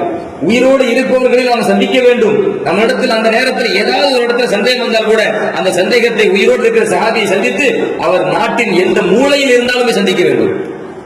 மிஸ்ரில் இருக்கிறாரு, ஒரு மதீனாவில் இருக்கிறாரு, ஒரு நாட்டின் எந்த மூலையில் இருந்தாலும் சந்திக்க வேண்டும் என்கிற அந்த ஆவலோடு அபூ அய்யூப் அன்சாரி ரலியல்லாஹு அன்ஹு மிஸ்ருக்கு பயணப்பட்டு போகிறார்கள் என்றால் அது எவ்வளவு பெரிய ஆச்சரியம். உடனே உக்பா இப்னு ஆமிர் ரலியல்லாஹு அன்ஹு சொன்னார்கள், பெருமானார் ஸல்லல்லாஹு அலைஹி வஸல்லம் சொல்ல அந்த ஹதீஸை நான் கேட்டேன். மன் சத்தர முஃமினன், யார் ஒரு முஃமினின் குறையை மறைப்பாரோ அவர் கேவலப்படக்கூடாது என்பதற்காக மறைப்பாரோ. இன்னைக்கு என்ன, யாராவது தப்பு பண்ணிட்டா அதை உடனே டக்கு டக்கு வாட்ஸ்அப் ஃபேஸ்புக் அதுன்னு கருது பாருங்க. மான மரியாதை கேவலப்படுத்தப்படுறாங்க இல்லைங்க, பார்க்கறமே இல்லையா? இது இஸ்லாமிய பண்பே இல்லைங்க, ஒரு மூமியினுடைய பண்பே கிடையாது. ஒரு குடும்பத்தில் ஒரு ஆள் தப்பு பண்ணிட்டார் அப்படின்னு சொன்னா தவறை சம்பந்தப்பட்ட இடத்துல சொல்லி நம்ம அதை திருத்தணும். இப்ப நம்ம பிள்ளை தப்பு பண்ணிட்டு ஊருக்கு நம்ம சொல்லுவோமா, வாட்ஸ்அப்ல போடுவோமா, ஃபேஸ்புக்ல பரப்புவோமா? அப்படி யோசிக்கணும். என் தம்பி தப்பு பண்ணிட்டாரு, என் அண்ணன் தப்பு பண்ணிட்டாரு, என் மகன் தப்பு பண்ணிட்டான், என் மக தப்பு பண்ணிட்டா அப்படின்னு சொன்னா இது ஊர் ஃபுல்லா நம்ம பரப்புவோமா அல்லது கண்ணும் காது வச்ச மாதிரி மறைப்போமா? மறைக்க பார்ப்போம். அப்போ நம்ம குடும்பம் வந்தவுடனே அந்த குறையை மறைத்தல் அங்க வருது. அடுத்தவரின் குடும்பம் வந்த உடனே குறை மறைத்தல் வருது இல்லை, உடனே போட்டு உடைச்சிடுறது. ரசூலுல்லாஹி ஸல்லல்லாஹு அலைஹி வஸல்லம் அப்படி நம்ம கத்துதாங்களே, நபிகள் சொல்கிறார்கள், அடுத்தவன் ஒரு மூமின் கேவலப்படக்கூடாது, அவருடைய மானத்தை காக்க வேண்டும் என்பதற்காக ஒரு மூமினின் குறையை யார் மறைப்பாரோ சத்தரல்லாஹு அலைஹி யௌமல் கியாமா, கியாமத்து நாளிலே அந்த மனிதரின் குறையை அல்லாஹ் மறைப்பான். இன்னைக்கு என்ன நம்ம என்ன நினைக்கிறோம் கேட்டா, நம்ம ஒரு ஊர், இந்த ஊர்ல நம்ம அறிமுகம் இருப்போம், அவ்வளவுதானே. நம்ம எந்த ஊர்ல அறிமுகம் இருப்போம், நம்ம எந்த ஊர்ல இருக்கோம் அந்த ஊர்ல அறிமுகம், இப்படிதானே. அது எல்லாத்துக்கும் நம்ம அறிமுகம் இருக்க மாட்டோம். நம்ம தெரியல, அது 2 பேர் 3 பேருக்கு அறிமுகமா இருப்போம். எல்லாருக்கும் அறிமுகமா இருக்க மாட்டோம். யாராவது ஒரு எல்லாத்துக்கும் அறிமுகமா இருப்பாங்க. இப்போ 2 பேர் 3 பேருக்கு அறிமுகமான ஆளே என்ன வெக்கப்படுறாருன்னா, ஐயோ ஃபேஸ்புக்ல வந்துட்டேன், வாட்ஸ்அப்ல வந்துட்டேன், கேவலப்படுத்திட்டாங்களே, நாளைக்கு எப்படி இந்த தெருல போவேன், நாளைக்கு எப்படி அந்த தெருல போவேன், அவன் நம்மளை கேவலமா பார்ப்பானே, உண்டா இல்லையா? நான் என்ன சொல்றேன், நாளைக்கு மனுஷன் மைதானம், கோடான கோடி மக்கள் இருப்பாங்க. அந்த இடத்துல நம் குறை ஓபன் செய்யப்பட்ட என்ன ஆகுங்க யோசிங்க. ஒரு 2 தெரு 3 தெருக்கு இந்த வரது வரும். அந்த தெருல தெரிஞ்ச என்ன ஆகும், இந்த தெருல தெரிஞ்ச என்ன ஆகும், அந்த வீட்டுக்கு தெரிஞ்ச என்ன ஆகும், இந்த வீட்டுக்கு தெரிஞ்ச என்ன ஆகும், நம்மளை பத்தி கேவலமா பேசுவாங்களே அப்படின்னு நினைக்கிறேன். கோடான கோடி மக்கள் மாசர் மைதானத்தில் நிப்பாட்டப்பட்டிருப்பாங்க. அந்த இடத்தில் அல்லாஹ் நம் குறையை மறைக்க வேண்டுமா, நம்ம விரும்புகிறோமா? என்ன செய்யணும்? பிறர் குறையை நாம் மறைக்க வேண்டும். பண்ணக்கூடாது, பகிரங்கப்படுத்தக்கூடாது. ரசூலுல்லாஹி ஸல்லல்லாஹு அலைஹி வஸல்லம் கற்றுத் தருகிறார்கள். இது யார் செய்கிறாரோ, இந்த பண்பை யார் கடைபிடிக்கிறாரோ, நாளைக்கு மறுமையில் கியாமத் நாளில் அல்லாஹ் அவருடைய குறையை மறைப்பான் என்று அவர் சொன்ன அடுத்த நிமிடமே, இப்ப எனக்கு முழுமையா திருப்தி ஆயிடுச்சு, அப்படின்னு அபூ அய்யூப் அன்சாரி இருந்தாங்க. பின்பு அந்த நாட்டில் தங்கவே இல்லை, உடனடியாக தனது வாகனத்திற்கு சென்றார்கள், வாகனத்தில் ஏறினார்கள். ஒன் சரஃப இலல் மதீனா, உடனே மதீனாவுக்கு போயிட்டாங்க. அப்போ இது ஏன் சொல்றேன்னா, ஹதீஸ்ல வந்து சொல்றேன், அல்லாம இப்னு அப்துல் பர் ரஹ்மத்துல்லாஹ் ஹதீசுகளை மேதை, அவர் தனது நூல்ல ஜாமிஉ பயானுல் இல்ம் என்கிற தனது நூல்ல இந்த சம்பவத்தை பதிவு செய்யறாங்க. ஏன் இவ்வளவு பரிபூர்ணமா பதிவு செய்யப்படுது? நான் சில பேர் நினைக்கலாம், அவர் நாட்டுக்கு ஷாம் நாட்டுக்கு போனாங்க, வியாபார நோக்கத்தில் போயிருக்கலாம், வியாபாரம் செய்ய போயிருக்கலாம், அவர் ஏதாவது சொந்தமா சம்பாதிக்க போயிருக்கலாம், அவருக்கு ஏதாச்சும் பொருளாதாரத்தை நடத்தி போயிருக்கலாம், அல்லது உறவு யாராச்சும் இருப்பாங்க, உறவுக்காரனை பார்த்து போயிருக்கலாம். இப்படி எல்லாம் ஒரு கேள்வி வரலாம். அவர் சம்பாதிக்கிறதுக்காண்டி போகல, அவர் உள்நோக்கத்துக்கு போகல, அவர் எந்த நோக்கத்துக்கும் போகல. ஒரே ஒரு நோக்கம், மாநபி ஸல்லல்லாஹு அலைஹி வஸல்லம் அவருடைய ஹதீஸில் ஏற்பட்ட சந்தேகத்தை நிவர்த்தி செய்ய வேண்டும். அந்த ஒன்றை தவிர வேறு எதுவுமே இல்லை. எவ்வளவு பரிசுத்தமான பயன் அது, எவ்வளவு பரிசுத்தமான நோக்கம் அது, எவ்வளவு இஹ்லாஸான நோக்கம் அது. இப்படிப்பட்ட சஹாபா பெருமக்கள் வந்து இந்த ஷரியத்தை, இந்த மார்க்கத்தை பாதுகாக்க வேண்டும் என்பதற்காக, பெருமானார் ஸல்லல்லாஹு அலைஹி வஸல்லம் சுன்னாவை, பொன் மொழியை பாதுகாக்க வேண்டும் என்பதற்காக திரட்டுறாங்க, ஹதீஸை திரட்டுறாங்க, நாடு நாடா போய் திரட்டுறாங்க. எவ்வளவு சிரமம், கஷ்டம். இன்னொரு சஹாபி, அது இதை விட ஆச்சரியம் இருக்குது. நான் முதல்ல சொன்ன ஹதீஸ் என்ன, அதாவது அவர் அந்த ஹதீஸை கேட்கவே இல்லை. கேட்காத ஹதீஸ கேட்காமே மன்னிச்சிடக்கூடாது. அந்த ஹதீஸை கேட்டு 10 பேருக்கு அப்படியே அறிவிச்சுட்டு நம்ம மன்னிக்கணும், அந்த ஆசை. ஜாபிர் இப்னு அப்துல்லாஹ் ரலியல்லாஹு அன்ஹு, அபூ அய்யூப் அல் அன்சாரி ரலியல்லாஹு அன்ஹு ஆசை என்ன, எனக்கு ஹதீஸை கேட்டேன், அதில் ஒரு சந்தேகம் இருக்கிறது, அந்த சந்தேகத்தை நிவர்த்தி செய்ய வேண்டும், நிவர்த்தி செய்யாமல் நான் மரணித்து விடக்கூடாது, போவோம். மிஸ்ர் தேசம் இருந்தாங்க, போனார்கள். மூன்றாவது இப்ப நம்ம பார்க்க போற செய்தி என்ன தெரியுமா, ஒரு ஹதீஸ், அந்த ஹதீஸ்ல ஒரே ஒரு எழுத்துல சந்தேகம், ஒரே ஒரு எழுத்துல சந்தேகம். உதாரணத்துக்கு சொல்வதாக இருந்தால், உதாரணத்துக்கு சொல்றேன், இந்த அரபில வந்து இணைப்பு சொல் நிறைய இருக்குது. வாவ் இருக்குது இல்ல, அது இணைப்பு சொல்லுதான். வாவ் ஃபான் வரும், அது இணைப்பு சொல்லுதான். ஆனா அதுதான் வேற, இணைப்பு சொல்லாக இருந்தாலும் அதுக்கு வந்து விளக்கம் மாறுபடும். சும்மன் இருக்குது, அதுவும் இணைப்பு சொல்லா வரும். இந்த வாவ் இருக்குது, ஃபா இருக்குது, சும்ம இருக்குது. இப்போ இந்த வாவுன்னு வருது இல்ல, வாவா ஃபாவா அப்படி சந்தேகம். வாவா அல்லது செய்யக்கூடு சுபகாவும் வருது, ரெண்டாவது இது தொடங்கினது செய்யக்கூடு சுபகாவும். சீன் இருக்குது இல்ல, சீன் அது வருங்காலத்தை குறிக்கிற சொல்லு. சௌஃபன் இருக்கு, அதுவும் வருங்காலத்தை குறிக்கிற சொல்லு, வருங்காலத்தை குறிக்கிற சொல்லு. இப்ப சேயக்கூடுவா சௌஃபயக்கூடுவா அப்படி சொல்லிடும். உதாரணத்துக்கு ரெண்டுமே வருங்காலத்தை குறிக்கிற சொல்லுதானே, சீனும் வருங்காலத்தை குறிக்கிற சொல்லுதான், சௌஃபும் வருங்காலத்தை குறிக்கிற சொல்லுதான். சேயக்கூடுவா சௌஃபயக்கூடுவா இப்படி ஒரு சந்தேகம் வருது. இந்த சந்தேகத்தை நிவர்த்தி செய்யணும், இந்த சந்தேகத்தை நிவர்த்தி செய்ய வேண்டும் என்பதற்காக அபூ சயீத் ரலியல்லாஹு அன்ஹு அவர்கள் அபா சயீத் ரஹல ஃபீ ஹர்ஃபின், ஒரே ஒரு எழுத்தில் ஏற்பட்ட சந்தேகத்திற்காக வேண்டி நீண்ட நெடிய பயணத்தை செய்தார்கள். அபூ சயீத் ரலியல்லாஹு அன்ஹு ஒரு எழுத்தில் ஏற்பட்ட சந்தேகத்தை போக்கணுமா, வாவ் வருது, ஃபா வருது, வாவா ஃபாவா, வாவா ஃபா இணைப்பு சொல்லுதான், வாவா ஃபாவா அப்படின்னு சந்தேகம் வருது. அந்த சந்தேகத்தை நிவர்த்தி செய்ய வேண்டும் என்பதற்காக நீண்ட நெடிய பயணத்தை யார் செய்கிறார், அபூ சயீத் ரலியல்லாஹு அன்ஹு செய்கிறார்கள் என்ற செய்தியை அல்லாமா இப்னு அப்துல் பர் ரஹ்மத்துல்லாஹி அலைஹி அவர்கள் தனது நூல்ல பதிவு செய்கிறாங்க. ஜாமிஉ பயானுல் இல்ம் என்கிற நூல்ல இந்த வரலாற்று சம்பவத்தை பதிவு செய்கிறாங்க. அல்லாமா இப்னு அப்பாஸ் ரலியல்லாஹு அன்ஹு எவ்வளவு பெரிய மாபெரும் மாமேதை. அல்லாமா இப்னு அப்பாஸ் ரலியல்லாஹு அன்ஹு அவர்கள் ஹதீஸை திரட்டியது சும்மா சாதாரண திரட்டல. நம்ம இமாம்கள் வந்து இந்த ஹதீஸை திரட்டுவதற்கு பட்ட கஷ்டங்கள், சிரமங்கள், அந்த சிரமங்கள் தான் அவர்களுடைய உயர்ந்த அந்தஸ்தையை காட்டக்கூடியது. ஏன்னா மார்க்கத்துக்காக பட்ட கஷ்டம் தியாகம். அப்ப நம்முடைய சிறப்பு காட்டுமா காட்டாதான்? பெருமானார் ஸல்லல்லாஹு அலைஹி வஸல்லம் வஃபாத்துக்கு பிறகு அப்துல்லாஹ் இப்னு அப்பாஸ் ரலியல்லாஹு அன்ஹு, சின்ன வயசா இருக்கு, சின்ன பிள்ளை அப்துல்லாஹ் இப்னு அப்பாஸ் ரலியல்லாஹு அன்ஹு, நபி ஸல்லல்லாஹு அலைஹி வஸல்லம் வஃபாத்துக்கு பிறகு அவர் சொல்றாங்க, நான் ஒரு மனிதரை போய் சந்திச்சேன். அந்த நேரத்தில் நபியின் மரணத்திற்கு பிறகு ஒரு வாலிபரை சந்திச்சேன். யா ஃபுலான் ஹலும்ம ஃபல்நஸ்அல் அஸ்ஹாபன் நபி ஸல்லல்லாஹு அலைஹி வஸல்லம் ஃபஇன்னஹும் அல்-யௌம கஸீர். அருமை தோழரே, வாருங்கள், நிறைய நபித்தோழர்கள் இருக்கிறாங்க. பெருமானார் வஃபாத் ஆயிட்டாங்க, நிறைய நபித்தோழர்கள் இருக்கிறாங்க. நபி ஸல்லல்லாஹு அலைஹி வஸல்லம் இருந்து நம்ம கேட்காத பல ஹதீஸ் அவங்க கேட்டிருப்பாங்க. நம்ம போய் அந்த சஹாபியத்தை போய் தேடி போய் எல்லா ஹதீஸும் திரட்டுவோம், வாங்க எல்லாத்தையும் திரட்டும், ஹதீஸை திரட்டுவோம் வாங்க. அப்துல்லா இப்னு அப்பாஸ் ரலியல்லாஹு அன்ஹு சொன்னாங்க. உடனே அவர் சொன்னாரு, வா அஜபல்லக், என்ன ஆச்சரியம் இப்னு அப்பாஸ், அத்தரன் நாஸ யஹ்தாஜூன இலைக ஒஃபின் நாஸி மின் அஸ்ஹாபின் நபி ஸல்லல்லாஹு அலைஹி வஸல்லம் மன் தரா. இப்னு அப்பாஸ் அவர்களே, ஆச்சரியமாக இருக்கிறது, மக்களிலே பெரும் பெரும் அறிஞர்களான நபித்தோழர்கள் இருக்கிறார்கள். அப்படி இருக்கின்ற நிலையில நீங்க சில ஹதீஸ்களை எல்லாம் திரட்டி வச்சுக்கிட்டு பெரிய அறிஞராக மாறி மக்கள் எல்லாம் உங்களை தேடி வரும் நினைக்கிறீங்களோ? பெரும் பெரும் அறிஞர்கள் இருக்கிறாங்க, பெரும் பெரும் சஹாபாக்கள் இருக்கிறாங்க, அவங்களை தேடி மக்கள் போயிட்டு இருக்கிறாங்க. நீங்க இந்த மாதிரி சஹாபாக்களை போய் சந்திச்சு அவங்கள்ட்ட ஹதீஸை வாங்கிட்டா மக்கள் அவங்களை விட்டு போட்டு உங்களை தேடி வரும் நினைக்கிறீங்களோ? இந்த கேள்வி இது எப்படிப்பட்ட கேள்வி அப்படின்னு ஆர்வத்தை குறைக்கிற மாதிரியான கேள்வி. இப்ப நம்ம பரீட்சைக்கு படிச்சுட்டு இருக்காங்க, நைட்டு வீடியோ எப்படி பரிச்சை காலம் அப்படி தானே படிக்கிற காலத்தை பரிச்சை காலத்தை நைட்டு தூங்காம அந்த வாடி ஆடி படிச்சுட்டு இருக்கு. பக்கத்துல நண்பர் வருவாரு, மயம் ஆடி ஆடி படிக்கிறாரு. அப்படி ஃபர்ஸ்ட் மாசாலே ஃபர்ஸ்ட் வந்துடுற போல இருக்குமா இல்லையா? நம்ம பிள்ளைங்க ஸ்கூல்ல படிக்கிறதுலங்க விடிய படிக்க நண்பர்கள் யாராச்சும் வந்து பார்ப்பாங்க, ரொம்ப படிக்கிறாங்க, ஸ்டேட்ல ஒரு ஃபர்ஸ்ட் வந்துருவாரு. அந்த வார்த்தை என்ன அப்படின்னு கேட்டீங்கன்னா ஆர்வத்தை குறைக்கிற வார்த்தை. இப்ப இப்னு அப்பாஸ் அந்த தோழர் சொன்னார்ல, பாருங்க, எல்லா மக்களும் இவரை தேடி வரணுமா? யஹ்தாஜூன இலைக்க, மக்கள்லாம் உங்களை தேடி வரணுமோ? அப்படி சொன்னோம்னா அவர் சொல்லிட்டாரு இப்னு அப்பாஸ். அதான் கரெக்ட். நம்ம யாராவது ஏதாச்சும் பேசுறாங்க, நம்ம ஆர்வத்தை குறைக்கிற மாதிரி இருந்தா யாரை கண்டுக்க கூடாது.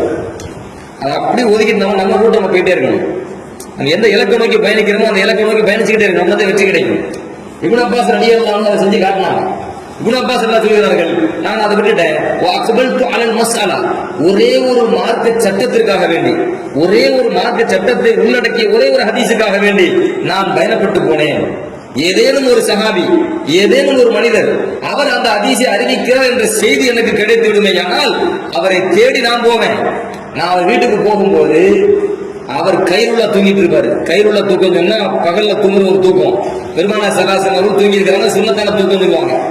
அந்த கைருள்ள தூங்குறது இல்லை, நடுப்பகல்ல தூங்குறது கொஞ்சம் பகல் நேரத்துல அந்த நடுப்பகல் சாய்ஞ்ச பிறகு சரிங்களா. அது மாதிரி யுகருக்கு பெருவுள்ள நேரமும் எடுத்துக்கலாம். அந்த நேரத்தில் தூங்கும் கைருள்ள தூக்கம் வரும். கைருள்ள தூக்கம் என்பது இரவு வணக்கத்திற்கு அது உதவியா இருக்கும். நம்ம தஹஜ்ஜுதுக்கு எஞ்சிக்கிறோம்ல, தஹஜ்ஜுதுக்கு எஞ்சிக்கிறதுக்கு அந்த தூக்கம் உதவியா இருக்கும்.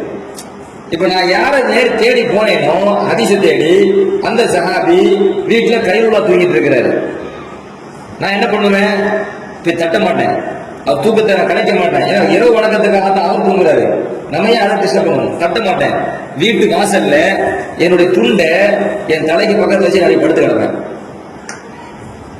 இப்னு அப்பாஸ் ரலியல்லாஹு சொல்லுகிறார், அந்த நேரத்துல கடுமையான காற்று, பாலைவனத்துல காற்று வீசல் எப்படி இருக்கும்? பாலைவனத்துல இப்ப நம்ம காலத்திலேயே இந்த மாதிரி மணல் இருக்கும்போது கொஞ்சம் காற்று வேகமா அடிச்சா புழுதியா இருக்கு.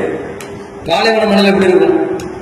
இப்னு அப்பாஸ் ரலியல்லாஹு சொல்லுறாங்க, கடுமையான காற்று வீசும், அந்த மணல் கூட என் முகத்துல வந்து விடும்.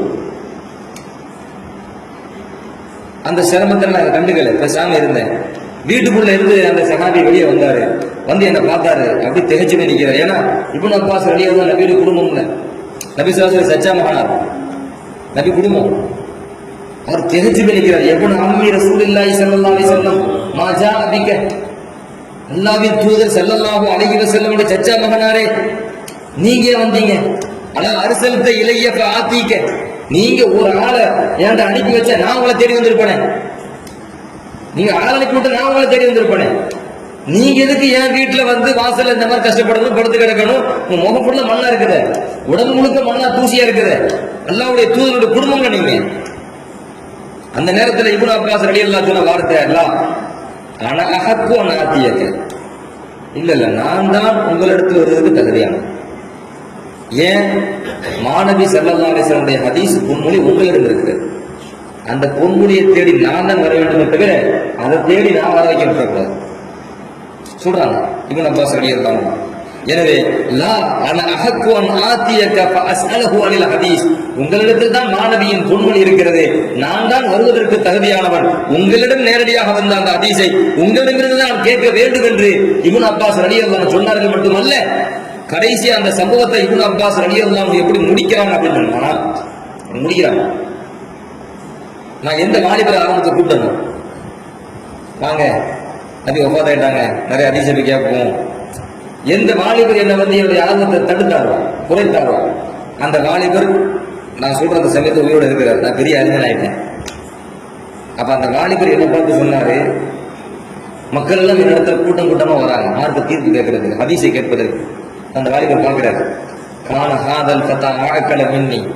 இதோ அந்த வாலிபர் சொல்றாரு, யாரை பத்தி இப்னு அப்பாஸ் ரலியல்லாஹு பார்த்து, இதோ இந்த வாலிபர் என்னை விட மிகப்பெரிய புத்திசாலி.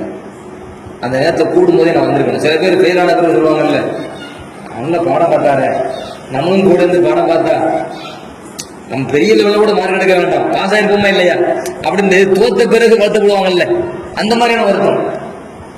இப்னு அப்பாஸ் ரலியல்லாஹு அன்ஹு மாபெரும், அவங்களுக்கு வந்து சஹாபா காலகட்டத்திலையும் தாபீன்கள் காலகட்டத்திலையும் இப்னு அப்பாஸ் ரலியல்லாஹு அன்ஹு பட்ட பேர் என்ன தெரியுமா? கல்வி கடல். பட்ட பேர் என்ன? பஹ்ருல் இல்ம், கல்வி கடல். கடல் நிறைய நிறைய கடல் விடுவோம். கடல் அளவுக்கு விசாலமான ஞானம் இப்னு அப்பாஸ் ரலியல்லாஹு அன்ஹு அவரிடம் இருந்தது. மிக அதிகமான ஞானம் அவரிடம் இருந்தது என்கிறதை சுட்டி காட்டுவதற்காக பஹ்ருல் இல்ம், மார்க்கம் சம்பந்தமான மார்க்க ஞானத்தின் கல்வி கடலே அவர்தான் என்கிற அளவுக்கு சஹாபாக்கள் காலகட்டத்தில் தாபீன்கள் காலகட்டத்தில் அவங்க பேரு புகாரிலே வரும். கல்வி கடல் இப்னு அப்பாஸ் என்கிற அடிப்படையில் புகாரிலே ஹதீஸ் வருது. எவ்வளவு பெரிய மேதையாக மாறினாங்க. மேதையாக மாறினாங்க என்பது மாத்திரம் அல்ல, அந்த இப்னு அப்பாஸ் ரலியல்லாஹு அன்ஹு மூலமாக எவ்வளவு ஹதீஸ்கள் இந்த உம்மத்திற்கு கிடைத்தது, அந்த இப்னு அப்பாஸ் ரலியல்லாஹு அன்ஹு மூலமாக எவ்வளவு மார்க்க சட்டங்கள் இந்த உம்மத்திற்கு கிடைத்தது. கஷ்டப்பட்டாங்க. தேடி போவோம், நம்ம தேடி வர வைக்க கூடாது, தேடி போவோம். நபியோட பொன்முடி எவ்வளவு வெக்கையா இருந்தாங்க, வெயிலா இருந்தாங்க, தூசியா இருந்தாங்க, மண்ணா இருந்தா என்ன, பெருமானவன் பொன்மொழியை கேட்பதற்கு நாம் தான் தேடி செல்ல வேண்டும், அடுத்த தலைமுறைக்கு கொண்டு போய் சேர்ப்பதற்காக. இன்னொரு விஷயம் தெரியுமா உங்களுக்கு?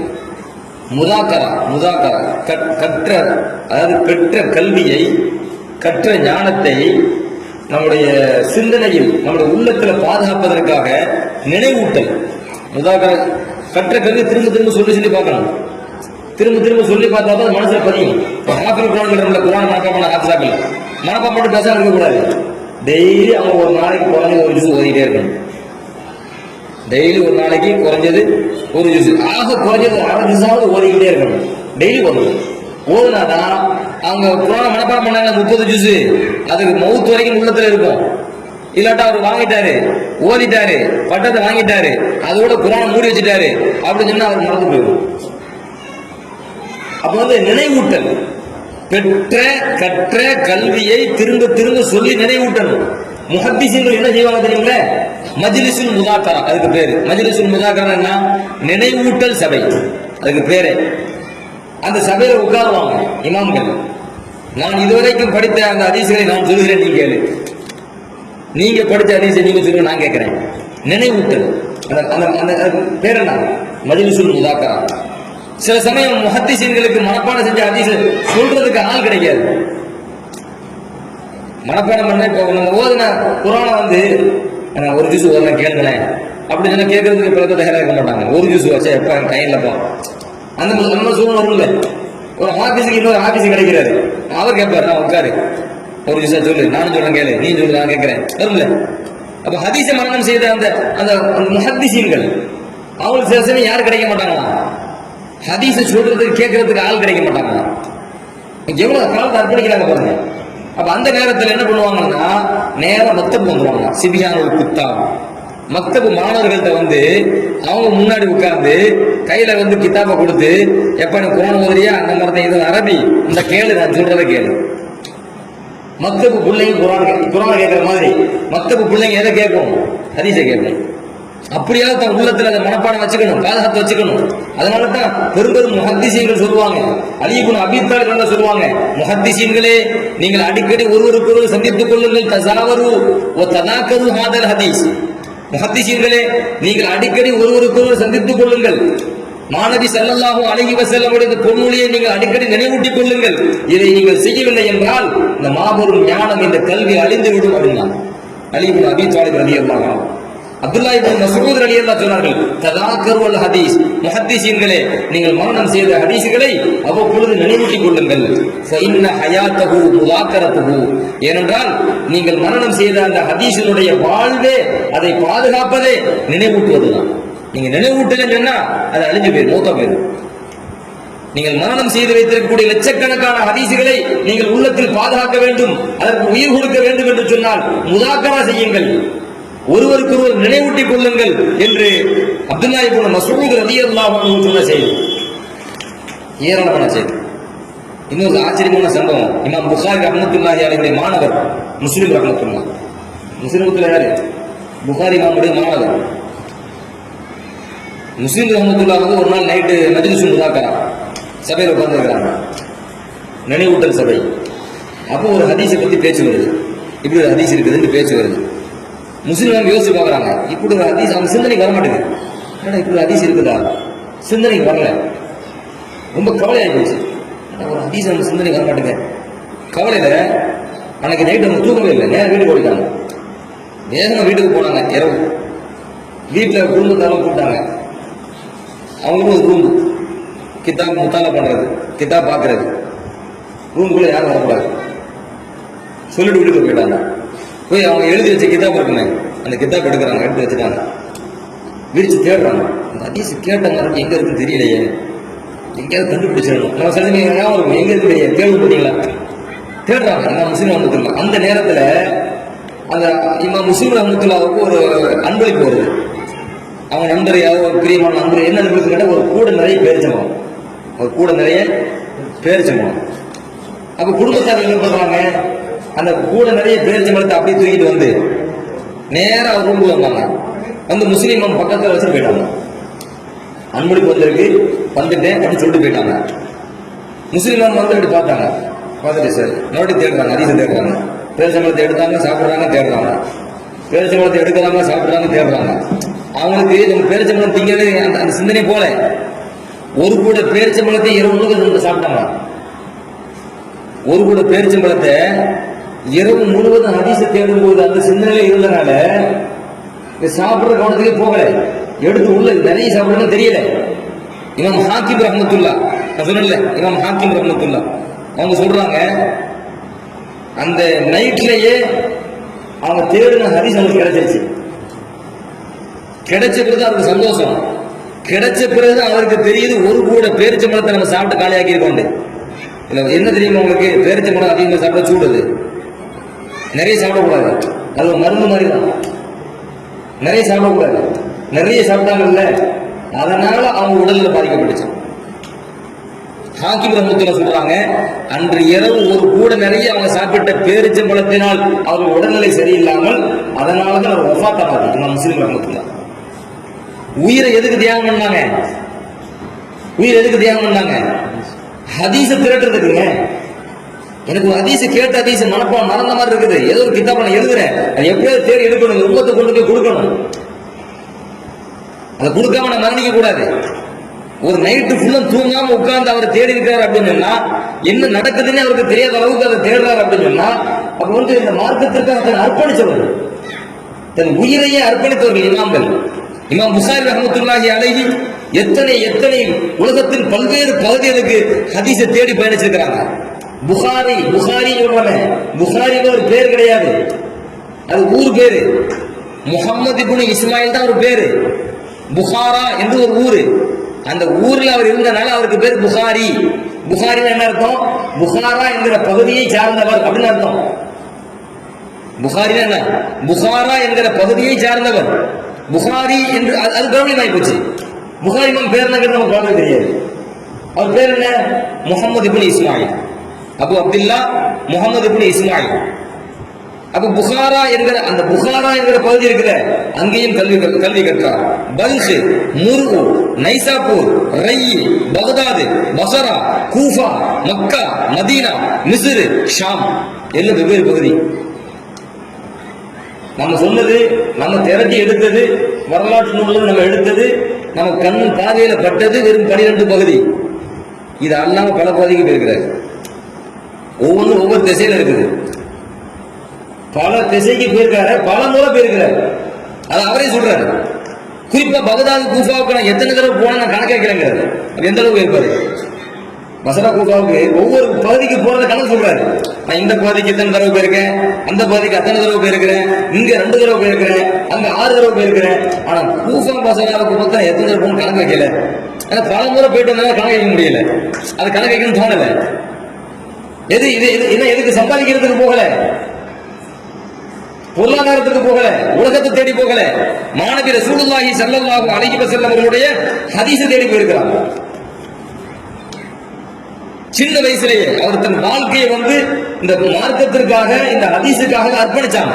நான் புகாரி ரஹ்மத்துல்லாஹி அலைஹி அவங்கள்ட்ட முஹம்மது இப்னு அபீ ஹாத்திம் ரஹ்மத்துல்லாஹி ஒரு கேள்வி கேட்டாங்க. இமாம் புகாரி ரஹ்மத்துல்லாஹி என்ன கேள்வி கேட்கிறாங்கன்னா, கைஃப கான பது அம்ரிக்க அப்படின்னாங்க. இந்த ஹதீஸ் துறையினுடைய ஆரம்ப நிலை எப்படி இருந்துச்சு, நீங்க எப்படி இந்த துறைக்கு வந்தீங்க, உங்க ஆரம்ப நிலை எப்படி இருந்துச்சு? உடனே அவர் நம்ம புகாரி ரஹ்மத்துல்லாஹி, எனக்கு சின்ன வயசுலேயே ஹதீஸை மனப்பாடம் செய்ய ஆசை வந்துட்டு அப்படின்னாங்க. உல் ஹிம் துஹிப்புல் ஹதீஸ்ன்றாங்க. சின்ன வயசுலேயே ஹதீஸை மனப்பாடம் செய்யணுங்கிற எண்ணத்தை அல்ல ஊதல போட்டுட்டான். அப்ப நான் யாரா இருந்ததே ஆனபில் குத்தாபி அப்படிங்கிறாங்க. இப்ப நான் மக்தபு பிள்ளையா இருந்தேங்கிறாங்க. மக்தபு பிள்ளையா இருக்கும்போது குர்ஆன் நம்ப வயசு, குர்ஆனை மனப்பாடம் பண்ற வயசு இல்ல, குர்ஆன் ஓத தெரியுற வயசு. அந்த வயசுல இருக்கும் போதே எனக்கு ஹதீஸையே மனப்பாடம் பண்ணணும்னு ஆசை வந்துட்டு. உங்க வயசு அப்ப எத்தனை இருக்கும்? 10 கீழே இருக்கும். 10க்கு கீழே இருக்கும், அவ்வளவுதான் இருக்கும். அந்த நேரத்திலேயே நான் தாஹி என்கிற அறிஞர் மற்ற அறிஞர்களை நோக்கி நான் போயிருக்கிறேன். அந்த நேரத்தில் அந்த அறிஞர் ஒரு ஹதீஸ் கிதாப் எடுத்து வச்சு வாசிட்டு இருக்கிறாரு. வாசித்துக் கொண்டிருக்கின்ற பொழுது அறிவிப்பாளர் தொடர் இருக்கு பாத்தீங்களா, இவர் அறிவித்தார் இவர் அறிவிப்பாளர் தொடர் இருக்கு பாருங்க. அப்ப ஒரு அறிவிப்பாளர் தொடர் வாசிக்கிறார். சுஃபியான் என்பவர் அபு ஜுபைரிடமிருந்து அறிவிக்கிறார், அபு ஜுபைர் என்பவர் இப்ராஹிமிடமிருந்து அறிவிக்கிறார் அப்படின்னு சொல்றாரு. இந்த அறிவிப்பாளர் தொடர் அவரு கிதாபை விரிச்சு பார்த்து சொல்லிட்டு இருக்கிறாரு. இமாம் புகாரி ரஹ்மத்துல்லாஹி சின்ன வயசு அந்த சபையில போய் உட்கார்ந்தாங்க. உடனே எஞ்சிட்டாங்க. அபு ஜுபைர் இப்ராஹிமிடமிருந்து அறிவிக்கிறார் நீங்க சொல்றீங்கல்ல, அது சரியில்லைன்னு. சின்ன பிள்ளை. அபு ஜுபைர் இப்ராஹிமிடமிருந்து எந்த ஹதீஸையும் ரிவாயத்து செய்யவில்லை, அறிவிக்கவில்லை அப்படின்னு உடனே தாஹிரி இமாமுக்கு கோவம் வந்துட்டு என்ன கண்டிச்சாங்க. நீ எப்படி அதை சொல்லலாம்னு. அப்ப நான் சொன்னேன், கோவப்படாதீங்க, இந்த இந்த கிதாபை பார்த்து நீங்க படிக்கிறீங்கல்ல, எந்த நூலை பார்த்து எழுதுறீங்களோ அந்த நூலை போய் பாருங்க, அசலை போய் பாருங்க. எதை பார்த்து எழுதுறீங்களோ அதை போய் பாருங்க.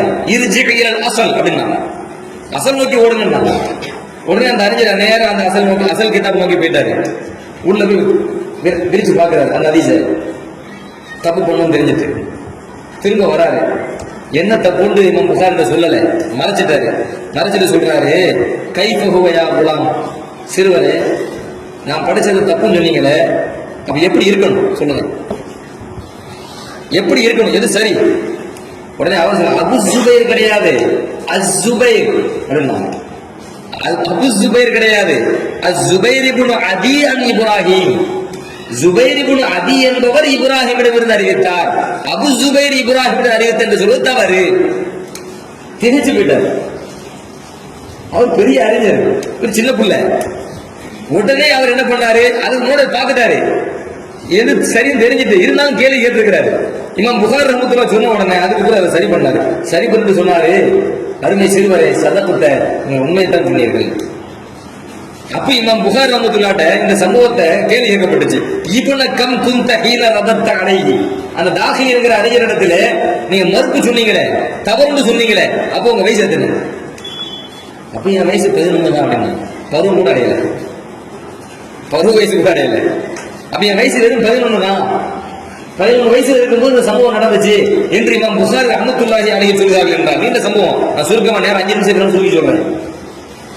சின்ன வயசுல இருக்கும்போது என் தாய், என் சகோதரர் அகமது, நான் 3 பேர் ஹஜ்ஜுக்கு போனோம். சின்ன வயசுல இருக்கும்போது ஹஜ்ஜுக்கு போகும்போது ஹஜ்ஜை முடிச்சிட்டு என் சகோதரர் அகமது என் தாயோட திரும்பி ஊருக்கு கிளம்பிட்டாரு. நான் ஊருக்கு கிளம்பல. தகல்லஃப்து ஃபீ தலபில் ஹதீஸ், ஹதீஸை தேட வேண்டும் என்பதற்காக மக்காவிலே நான் தங்கி விட்டேன். நான் ஊருக்கு போகல என் தாயோட என் சகோதரனோட. அந்த சின்ன வயசுல எப்படி தாயை விட்டு பெரிய மனசு வராது அந்த காலத்துல, சகோதரனுடைய பெரிய மனசு அந்த காலத்துல. வெளியூர்ல கொண்டு விட்டாலே அழுது புலம்பிடுவோம். அப்படிதான் இருந்துச்சு. சின்ன வயசுல கொண்டு ஓத விட்டுருவாங்க, கொஞ்சம் பக்கத்துல அழுது புலம்பிடுறாங்க புள்ள. அதை பாக்குறதுக்கு 10 தடவை 10 தடவை பார்த்துட்டு வரணும். எப்ப நான் வரேன், அப்பப்ப பாக்குறேன், அழுவாரு, நீ என்ன கேட்ட வாங்கி தரேன், 10 தடவை. ஏன்னா பக்கத்து ஊர்லாம், ரொம்ப தூரம் கிடையாது. இது வெளிநாடுங்க. புகாரால இருந்து மக்காவுக்கு ஹஜ்ஜுக்கு போற காலத்துல ஹஜ்ஜில் போய் அந்த ஹஜ்ஜை முடிச்சு போட்டு வீட்டுக்கு போற நேரத்துல நான் யோசிச்சு பாருங்க, வெளிநாட்டுல போய் நம்ம பெத்தவங்க கூப்பிட்டு வந்து எப்படி இருப்போம் சின்ன வயசுல. அந்த நேரத்துல பெத்தவங்க விடல, இவர் ரெண்டு போங்கிறாரு, நான் வரமாட்டேங்கிறேன். மக்கா தான் அவ்வளவு ஹதீஸ் அறிஞர்கள் இருக்கிறாங்க, பெரும் பெரும் ஹதீசுகளை வல்லுநர்கள் இருக்கிறாங்க. நான் இந்த வயசுல கத்துக்காம எந்த வயசுல கத்துக்குவேன், அப்படியே விட்டு நீங்க வீட்டுக்கு போங்க. அந்த நேரத்துல பெத்தவங்க விட்டுட்டு போனாங்க பாருங்க, எவ்வளவு தைரியம் விட்டு போறாங்க. அப்ப இந்த மார்க்கத்தை பாதுகாப்பதற்காக அன்றைய தாய்மார்களும் தியாகம் செஞ்சிருக்கிறாங்க. பிள்ளைய ஏதோ நாட்டுல விட்டு போறது சாதாரண விஷயம் கிடையாது. இப்ப உள்ள காலகட்டத்திலேயே நம்ம பிள்ளை மக்களை வந்து விட்டு வந்து காணா போயிருமோ பயம் வருதா இல்லையா? அவங்க நினைப்பாங்க 10 பேர் சொல்லி வச்சுக்கிறது, 10 தடவை போன் நம்பர் கொடுத்து வச்சுக்கிறது, 10 அட்ரஸ் கொடுத்து வச்சுக்குவோம். நம்ம தாயை கூட்டு போனாலும் தந்தையை கூட்டு போனாலும் பிள்ளையை கூட்டு போனாலும் ஒரு ஹஜ்ஜுக்கு போற நேரத்தில் உம்ராவுக்கு போற நேரத்தில் எவ்வளவு பாதுகாப்பு, காணா போயிருவாங்களோ அந்த அச்ச உணர்வு. இது எத்தனை ஆண்டு காலத்திற்கு முன்னால அவங்க அந்த நேரத்தை நம்ம புகார் ரஹ்மத்துல்லாஹி அலைஹி விட்டுட்டு போயிருக்காங்கன்னா அந்த தாய்மார் செஞ்ச தியாகமா இல்லையா மார்க்கத்துக்காக? இமாம் புகார் ரஹ்மத்துல்லாஹி அலைஹி தன் தாயை அந்த சமயத்தில் இழக்கிறாங்க. வேண்டாம், எங்க மார்க்கம் தான் வேணும், நான் கத்துட்டு வரேன். இமாம் புகார் ரஹ்மத்துல்லாஹி அலைஹி அவர்கள் செய்த தியாகம், இமாம் புகார் ரஹ்மத்துல்லாஹி அலைஹி அவர்கள் அவங்க பட்ட அந்த கஷ்டமும் தியாகமும் வந்து சாதாரண தியாகம் நினைச்சிட்டு போயிடாதீங்க. சஹீஹுல் புகாரி என்கிற நூலை தொகுப்பதற்கே அவர்கள் பட்ட கஷ்ட சாலம் 16 ஆண்டு காலம். ஏறத்தாழ எத்தனை ஆண்டு? 16 ஆண்டு காலம் தன்னுடைய காலத்தை ஒதுக்கி சஹீஹுல் புகாரி முழுசா தொகுத்தாங்க. இன்னைக்கு வந்து நம்ம கொஞ்ச நேரத்தை ஒதுக்கி அதை படிக்கிறதுக்கு நம்ம டைம் கொடுக்கறது இல்லை. அதற்குண்டான விளக்கத்தை அறிஞர்களிடத்திற்கு கேட்டு தெரிந்து கொள்வோம் என்பது நம்ம டைம் கொடுக்கிறது இல்லை. ஆனால் இமாம் புகாரி ரஹ்மத்துல்லாஹி அலைஹி அவர்கள் ஏறத்தாழ 16 ஆண்டு காலங்கள் சஹீஹுல் புகாரியை தொகுப்பதற்கென்றே தங்கள் வாழ்க்கையை அர்ப்பணித்தவர்கள். இமாம் புகாரி ரஹ்மத்துல்லாஹி அலைஹி அவங்க இந்த சஹீஹுல் புகாரி தொகுத்தாங்கல்ல, ஒவ்வொரு ஹதீஸ அவங்க தொகுக்கிறதுக்கு முன்னாடி, எழுதுறதுக்கு முன்னாடி, சஹீஹுல் புகாரி எழுதுறதுக்கு முன்னாடி குளிச்சுட்டு உழு செஞ்சுட்டு 2 ரக்காத் தொழுதுட்டு அப்புறம் எழுதுறாங்க. இன்னைக்கு ஒரு கூட்டம் இருக்குது, குர்ஆனை தொடுறதுக்கே ஒழு வேண்டாம்னு சொல்ற நேரம் காலத்துல உட்கார்ந்துகிட்டு இருக்கிறோம். இமாம் புகார் ரஹ்மத்துல்லாஹ் கலாமுல்லாவுக்கே ஒழு செஞ்சு தொழ வேண்டிய தேவையில்லைன்னு சொல்லக்கூடிய இந்த காலகட்டத்தில் இமாம் புகார் ரஹ்மத்துல்லாஹ் கலாமுல்லா அல்ல, கலாமு ரசூலுல்லாஹ்வுக்கு கூட, கலாமு ரசூலுல்லாஹி ஸல்லல்லாஹு அலைஹி வஸல்லம் அதற்கு கூட நான் அதை பதிவு செய்ய வேண்டும் என்றால், எழுத வேண்டும் என்றால், என் கரம் அதில் பட வேண்டும் என்றால் நான் அதற்கு முன்பு குளிப்பேன், உது செய்வேன், 2 ரக்காத்து தொழுவேன் என்று தொழுது விட்டுத்தான் இமாம் புகாரி ரஹ்மத்துல்லாஹி அலைஹி அவர்கள் சொல்றாங்க, மா வலஅது ஃபீ கிதாபி ஹதீஸன் இல்லா இக்தஸல்து கப்ல ذلك வஸல்லைது ரக்அத்தைன். எந்த ஹதீஸை ஒரு ஹதீஸை எழுதுறதா கூட அதற்கு முன்பு நான் குளிச்சிட்டு உது செஞ்சுட்டு 2 ரக்காத் தொழுதுட்டு தான் நான் எழுதுவேங்கிறாங்க இமாம் புகாரி ரஹ்மத்துல்லாஹ். இன்னொரு ஆச்சரியமான தகவல், சஹீஹ் புகாரில நிறைய ஹதீஸ் இருக்கும், பல தலைப்பு இருக்கும், தலைப்பு போட்டு ஹதீஸ் எழுதுவார். கைஃபகான பதுல் வஹி, உதாரணத்துக்கு சொல்றேன், வஹியினுடைய தொடக்கம் எப்படி இருந்தது, ரசூலுல்லாஹி ஸல்லல்லாஹு அலைஹி வஸல்லம் வஹி இல்ல, வஹியினுடைய தொடக்கம் எப்படி இருந்தது, உதாரணத்துக்கு ஒரு தலைப்பு வைங்க, இப்படி ஒரு தலைப்பு போட்டு வஹி சம்பந்தமான ஹதீஸ்கள் தொகுப்பாரு. நிறைய சொல்ல மாட்டாங்க, ஒரு 3 ஹதீஸ், அதிகபட்சமா 4 ஹதீஸ், இப்படிதான் போகும். இப்போ தலைப்பு எழுதாங்க பாத்தீங்களா, இந்த தலைப்பு எழுதும் போது கூட இமாம் முஹம்மது இப்னு இஸ்மாயில் ரஹ்மத்துல்லாஹி, இமாம் புகார் ரஹ்மத்துல்லாஹி அலைஹி தனது சஹீஹுல் புகாரில தர்ஜமத்துல தலைப்பு எழுதுகிற பொழுது அதை எழுதி நபி ஸல்லல்லாஹு அலைஹி வஸல்லம் கபர் ஷரீஃப் அதற்கும் பெருமானார் ஸல்லல்லாஹு அலைஹி மிம்பர், அந்த மிம்பருக்கும் இடையில் அதை கொண்டு வைப்பாங்க. அந்த புனிதமான இடத்துல கொண்டு வைப்பாங்க. வச்சுட்டு வகான யுஸல்லி லிகுல்லி தர்ஜமத்தின் ரக்அத்தைன், ஒவ்வொரு தலைப்பு எழுதும் போதும் ஒவ்வொரு தலைப்புக்கும் 2 ரக்காத் தொழுவாங்க. தலைப்பு எழுத எத்தனை தலைப்பு வருது சஹீஹ் புகாரில, ஒரு தலைப்பை எழுதி அதுக்கு ஹதீஸ் எழுதணும். அந்த தலைப்பை எழுதும் போது அந்த கபருக்கும் மிம்பருக்கும் இடைப்பட்ட பகுதியில் கொண்டு வச்சுட்டு 2 ரக்காத்தை தொழுதுட்டு, ஏன்னா மாபைன கபரியும் மிம்பரி சொல்லுங்க, மாபைன கபரியும் மிம்பரி ரவுலத்தும் என்ற யாதில் ஜன்னah அவுகமா ஸல்லல்லாஹு அலைஹி வஸல்லம், என்னுடைய கபருக்கும் எனது மிம்பருக்கும் இடைப்பட்ட பகுதி சுவன பூஞ்சோலை. சில சொன்னாங்களே இல்லையா, புகார்ல வருது இல்லை, சுவன பூஞ்சோலை. அந்த இடத்துல கொண்டு அந்த தர்ஜமா தலைப்பு கொண்டு வைப்பாங்க. அந்த சுவன பூஞ்சோலை என்று பெருமானால் போற்றப்பட்ட அந்த இடத்துல கொண்டு அந்த தலைப்பு கொண்டு வைப்பாங்க. வச்சு போட்டு ஒரு 2 ரக்காத் தொழுவாங்க. தொழுது போட்டு அப்புறம் வருவாங்க. வந்து ஹதீஸை எழுதணும். ஒவ்வொரு ஹதீஸை பதிவு செய்யும் போது அதுக்கு முன்னாடி குளிக்கிறது, 2 ஒழு செய்யறது, 2 ரக்காத் தொழுவது. எவ்வளவு பெரிய தியாகம் அது, எவ்வளவு பெரிய பரிசுத்தமான வாழ்க்கை, எவ்வளவு இஹ்லாஸான அல்லாஹ்விடத்தில். அதனால இமாம் புகாரி ரஹ்மத்துல்லாஹி அலைஹி அவங்க சொன்னாங்க, இந்த சஹீஹ் புகாரி நான் தொழுதிருக்கிறேனே ஏறத்தாழ 14 ஆண்டு காலங்கள், சன்னஃப்து ஸஹீஹ ஃபி 16 சனா, ஏறத்தாழ 14 ஆண்டு காலங்கள் ஒதுக்கி இந்த சஹீஹ் புகாரி நான் தொழுதேன். வஜஅல்துஹு ஹுஜ்ஜத்தன் ஃபீமா பைனி வ பைன அல்லாஹி தஆலா, எனக்கும் என்னை படைத்த ரப்புல் ஆலமீன் அல்லாஹ்வுக்கும் இடையிலே ஒரு ஹுஜ்ஜத்தாக, ஒரு ஆதாரமாக இதை வைத்திருக்கிறேன் அப்படின்னா, ஹுஜ்ஜத்தாக ஒரு ஆதாரமாக இந்த சஹீஹ் புகாரியை நான் வைத்திருக்கிறேன், அமைத்திருக்கிறேன் என்று இமாம் புகாரி ரஹ்மத்துல்லாஹி அலைஹி சொல்றாங்கன்னா, இந்த சஹீஹ் புகாரி தொகுக்கிறதுக்கு அவங்க பட்ட கஷ்டம் என்ன, தியாகம் என்ன, அல்லாஹ் அவங்களுடைய அந்த சேவையை கபூல் செஞ்சான். அந்த சேவையை கபூல் செய்வதனுடைய அந்த பயன்தான் இன்னைக்கு ஏதோ ஒரு ஊர்ல புகாரால பிறந்த புகாரியுமா அவருக்கு நமக்கு என்ன சம்பந்தம் பார்த்துருக்குமா? ஏதோ ஒரு ஊர்ல நம்ம ஏதோ ஒரு தமிழ்நாட்டில் ஒரு பகுதியில ஒரு தெருவுல ஒரு பள்ளியில இன்னைக்கு அந்த சஹீஹ் புகாரியினுடைய சிறப்பு எடுத்து பேசிட்டு இருக்கோம்னா அவருடைய இஹ்லாஸ் எவ்வளவு தூய்மையானது. ஒரு சின்ன சம்பவத்தை சொன்னா நிறைய சின்ன சம்பவம். இமாம் புகாரி ரஹ்மத்துல்லாஹி அலைஹி எவ்வளவு பரிசுத்தமாக இந்த ஹதீஸை தொகுத்தார்கள், எவ்வளவு பரிசுத்தமாக வாழ்ந்தார்கள் என்பதற்கு ஒரு சிறிய தகவலை பதிவு செய்கிறேன். இமாம் புகாரி ரஹ்மத்துல்லாஹ் ஒரு தடவை அவருடைய மாணவர்கள் ஒரு தோட்டத்துக்கு கூப்பிட்டாங்க. ஹதீஸை பேசுறாங்க. லுகர் டைம் வந்துட்டு, லுகர் டைம் வந்த உடனே இமாம் புகாரி ரஹ்மத்துல்லாஹி அலைஹி அவர்கள் லுகர் தொழுவாங்க. அவங்க தான் லுகர் தொலை வைக்கிறாங்க. லுகர் தொலை வச்சுட்டு அப்புறம் பின் சுன்னத்து தொழுணும்ல, தொழுதுட்டு இருக்கிறாங்க. தொழுது முடிச்ச உடனே தனது மாணவர் ஒரு ஆளை கூப்பிடுறாங்க.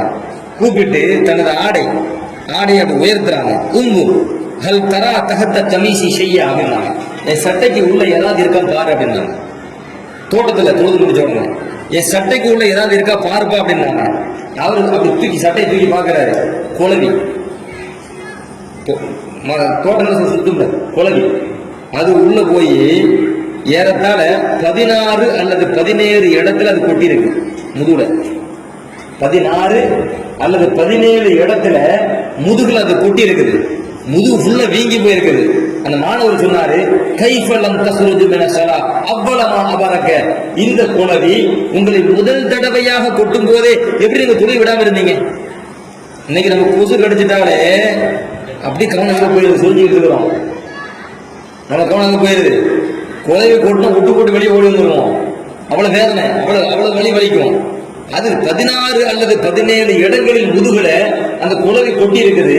மாணவர் கேட்கிறாரு, எனக்கு இவ்வளவு கொட்டி இருக்குது, முதல் தடவை கொட்டும் போது நீங்க எப்படி தொழுகை விடாம இருந்தீங்க? ஆச்சரியமா கேட்கிறாரு. அப்படி கேட்கின்ற பொழுது இமாம் புகாரி ரஹ்மத்துல்லாஹி அலைஹி உடனே அதுக்கு அவங்க பதில் சொல்கிறார்கள், குந்து ஃபீ சூரத்தின், நான் தொழுகையிலே ஒரு சூறாவில் ஓதுவதில் ஈடுபட்டுக் கொண்டிருந்தேன். ஃபஅஹபப்து அன் உத்திம்மஹா, அந்த சூறாவை முழுசா முடிக்க எனக்கு ஆசை. நீ எத்தனை கொட்டீங்க? எவ்வளவு கொட்டீங்க?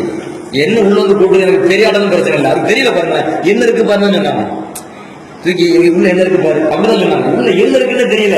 நம்ம கூட அந்த மாதிரி கொட்டு சின்ன சிந்தனை எங்கேயோ போயிடும். அந்த வலியை வச்சு என்ன தோட்டத்தில் இருக்கிற உள்ள பூந்துட்டா, கடிச்சிட்டா, கொட்டிட்டா, செத்துரும், அந்த மாதிரி சிந்தனை போயிடும். அவன் பாருங்களேன், அவன் என்ன வேணா வந்து கொட்டிக்க, எவ்வளவு வேணா கொட்டிக்க, நான் அல்லாஹ்வுடைய முனாஜாத்துல இருக்கிறேன், அல்லாஹ்வுடைய தொடர்புல இருக்கிறேன், ரகசிய உரையாடல இருக்கிறேன். நான் என் ரப்பினுடைய உரையாடலுடைய இன்பத்தில் வைத்திருக்கின்ற பொழுது எது வந்தால் என்ன, எத்தனை கொட்டினால் என்ன, எனக்கு என்ன ஆசை? நான் எந்த சூறாவை தொடங்கினேனோ அதை முழுமையாக முடிக்க வேண்டும் என்று எனக்கு ஆசை. அதனால இந்த கூட்டுக்கு நான் பயந்து நான் முதல் தடவை என்ன 17 கூட்டு கூட்டி நான் வெளியே வரல, இல்லட்டு முதல் தடவை நான் வெளியே வருவேன். அதுக்காக அர்த்தம். நான் புகாரி வரலாறு பதிவு செய்யப்பட்டிருக்கு. அவர் பரிசுத்தமான இபாதத்துக்கு சொந்தக்காரர், அவர் பரிசுத்தமான வாழ்க்கைக்கு சொந்தக்காரர் இமாம் புகாரி ரஹ்மத்துல்லாஹி அலைஹி. இந்த ஹதீஸுக்காக வேண்டி பல்வேறு சிரமங்களை பெற்றவர்கள் இமாம் புகாரி ரஹ்மத்துல்லாஹி அலைஹி. அந்த மாபெரும் இமாம் புகாரி ரஹ்மத்துல்லாஹி அலைஹி அவர்களுடைய அந்த உயர்வுக்காக அல்லாஹ் எவ்வளவு உயர்வை கொடுத்து விட்டான். நாளை மறுமையில இன்னும் பெரிய உயர்வை அடைய வேண்டும் என்கிற அந்த துவா செய்வதற்கு நாம் கடமைப்பட்டிருக்கிறோம். சஹீஹ் புகாரி என்கிற ஒரு விழாவை நாம் நடத்துவதற்கு மிகவும் தகுதியானவர்கள் இமாம் புகாரி ரஹ்மத்துல்லாஹி மட்டுமல்ல, இமாம் புகாரி ரஹ்மத்துல்லாஹ்வுக்கு நம்ம விழா நடத்துறதுனால அவங்க கண்ணியத்தை நம்ம உயர்த்திரும் நினைச்சிடாதீங்க. அல்லாஹ் அவங்க பத்தி பேச வச்சு நமக்கு ஒரு கண்ணியத்தை கொடுக்குறான், நம்ம ஊருக்கு ஒரு கண்ணியத்தை கொடுக்குறான். நம்ம மஹல்லாவுக்கு ஒரு கண்ணியத்தை கொடுக்கலாம், நம்ம ஜமாத்துக்கு ஒரு கண்ணியத்தை கொடுக்கலாம், நமது பள்ளிக்கு அல்லாஹ் சுப்ஹானஹு வ தஆலா இமாம் புகாரி ரஹ்மத்துல்லாஹி அலைஹி அவர்கள் தொகுத்த அந்த ஹதீஸை, அந்த வரலாறை பேச வைத்து நம் அனைவருக்கும் ஒரு பரக்கத்தை கண்ணியத்தை தருகிறான் என்பதை நாம் புரிந்து கொள்ள வேண்டும் என்பதையும் உங்கள் நினைவூட்டியவனாக வாய்ப்பெடுத்த மைக்கு நன்றி கூறி விடைபெறுகிறேன். அல்லாஹ் சுப்ஹானஹு வ தஆலா மாநபி ஸல்லல்லாஹு அலைஹி வஸல்லம் அவர்களுடைய வாழ்க்கையை முழுமையாக கடைபிடித்து வாழக்கூடிய நல்ல நசீபை நம் அனைவருக்கும் தந்து அன்புரிவானாக. அல்லாஹ்வுடைய தூதரும் எவ்வாறு வாழ வேண்டும் என்று உத்தரவிட்டார்களோ, விரும்பினார்களோ அவ்வாறு வாழக்கூடிய நல்ல நசீபையும் அல்லாஹ்வுடைய தூதரும் எந்தெந்த காரியங்களை தடுத்தார்களோ, வெறுத்தார்களோ, அது போன்ற காரியங்களை விட்டு விலகி நடக்கும் நற்பாக்கியத்தையும் நம் அனைவருக்கும் தந்து அன்புரிவானாக. அல்ஹம்துலில்லாஹி ரப்பில் ஆலமீன். அஸ்ஸலாமு அலைக்கும். வலைக்கும் அஸ்ஸலாம் வரஹ்மத்துல்லாஹி.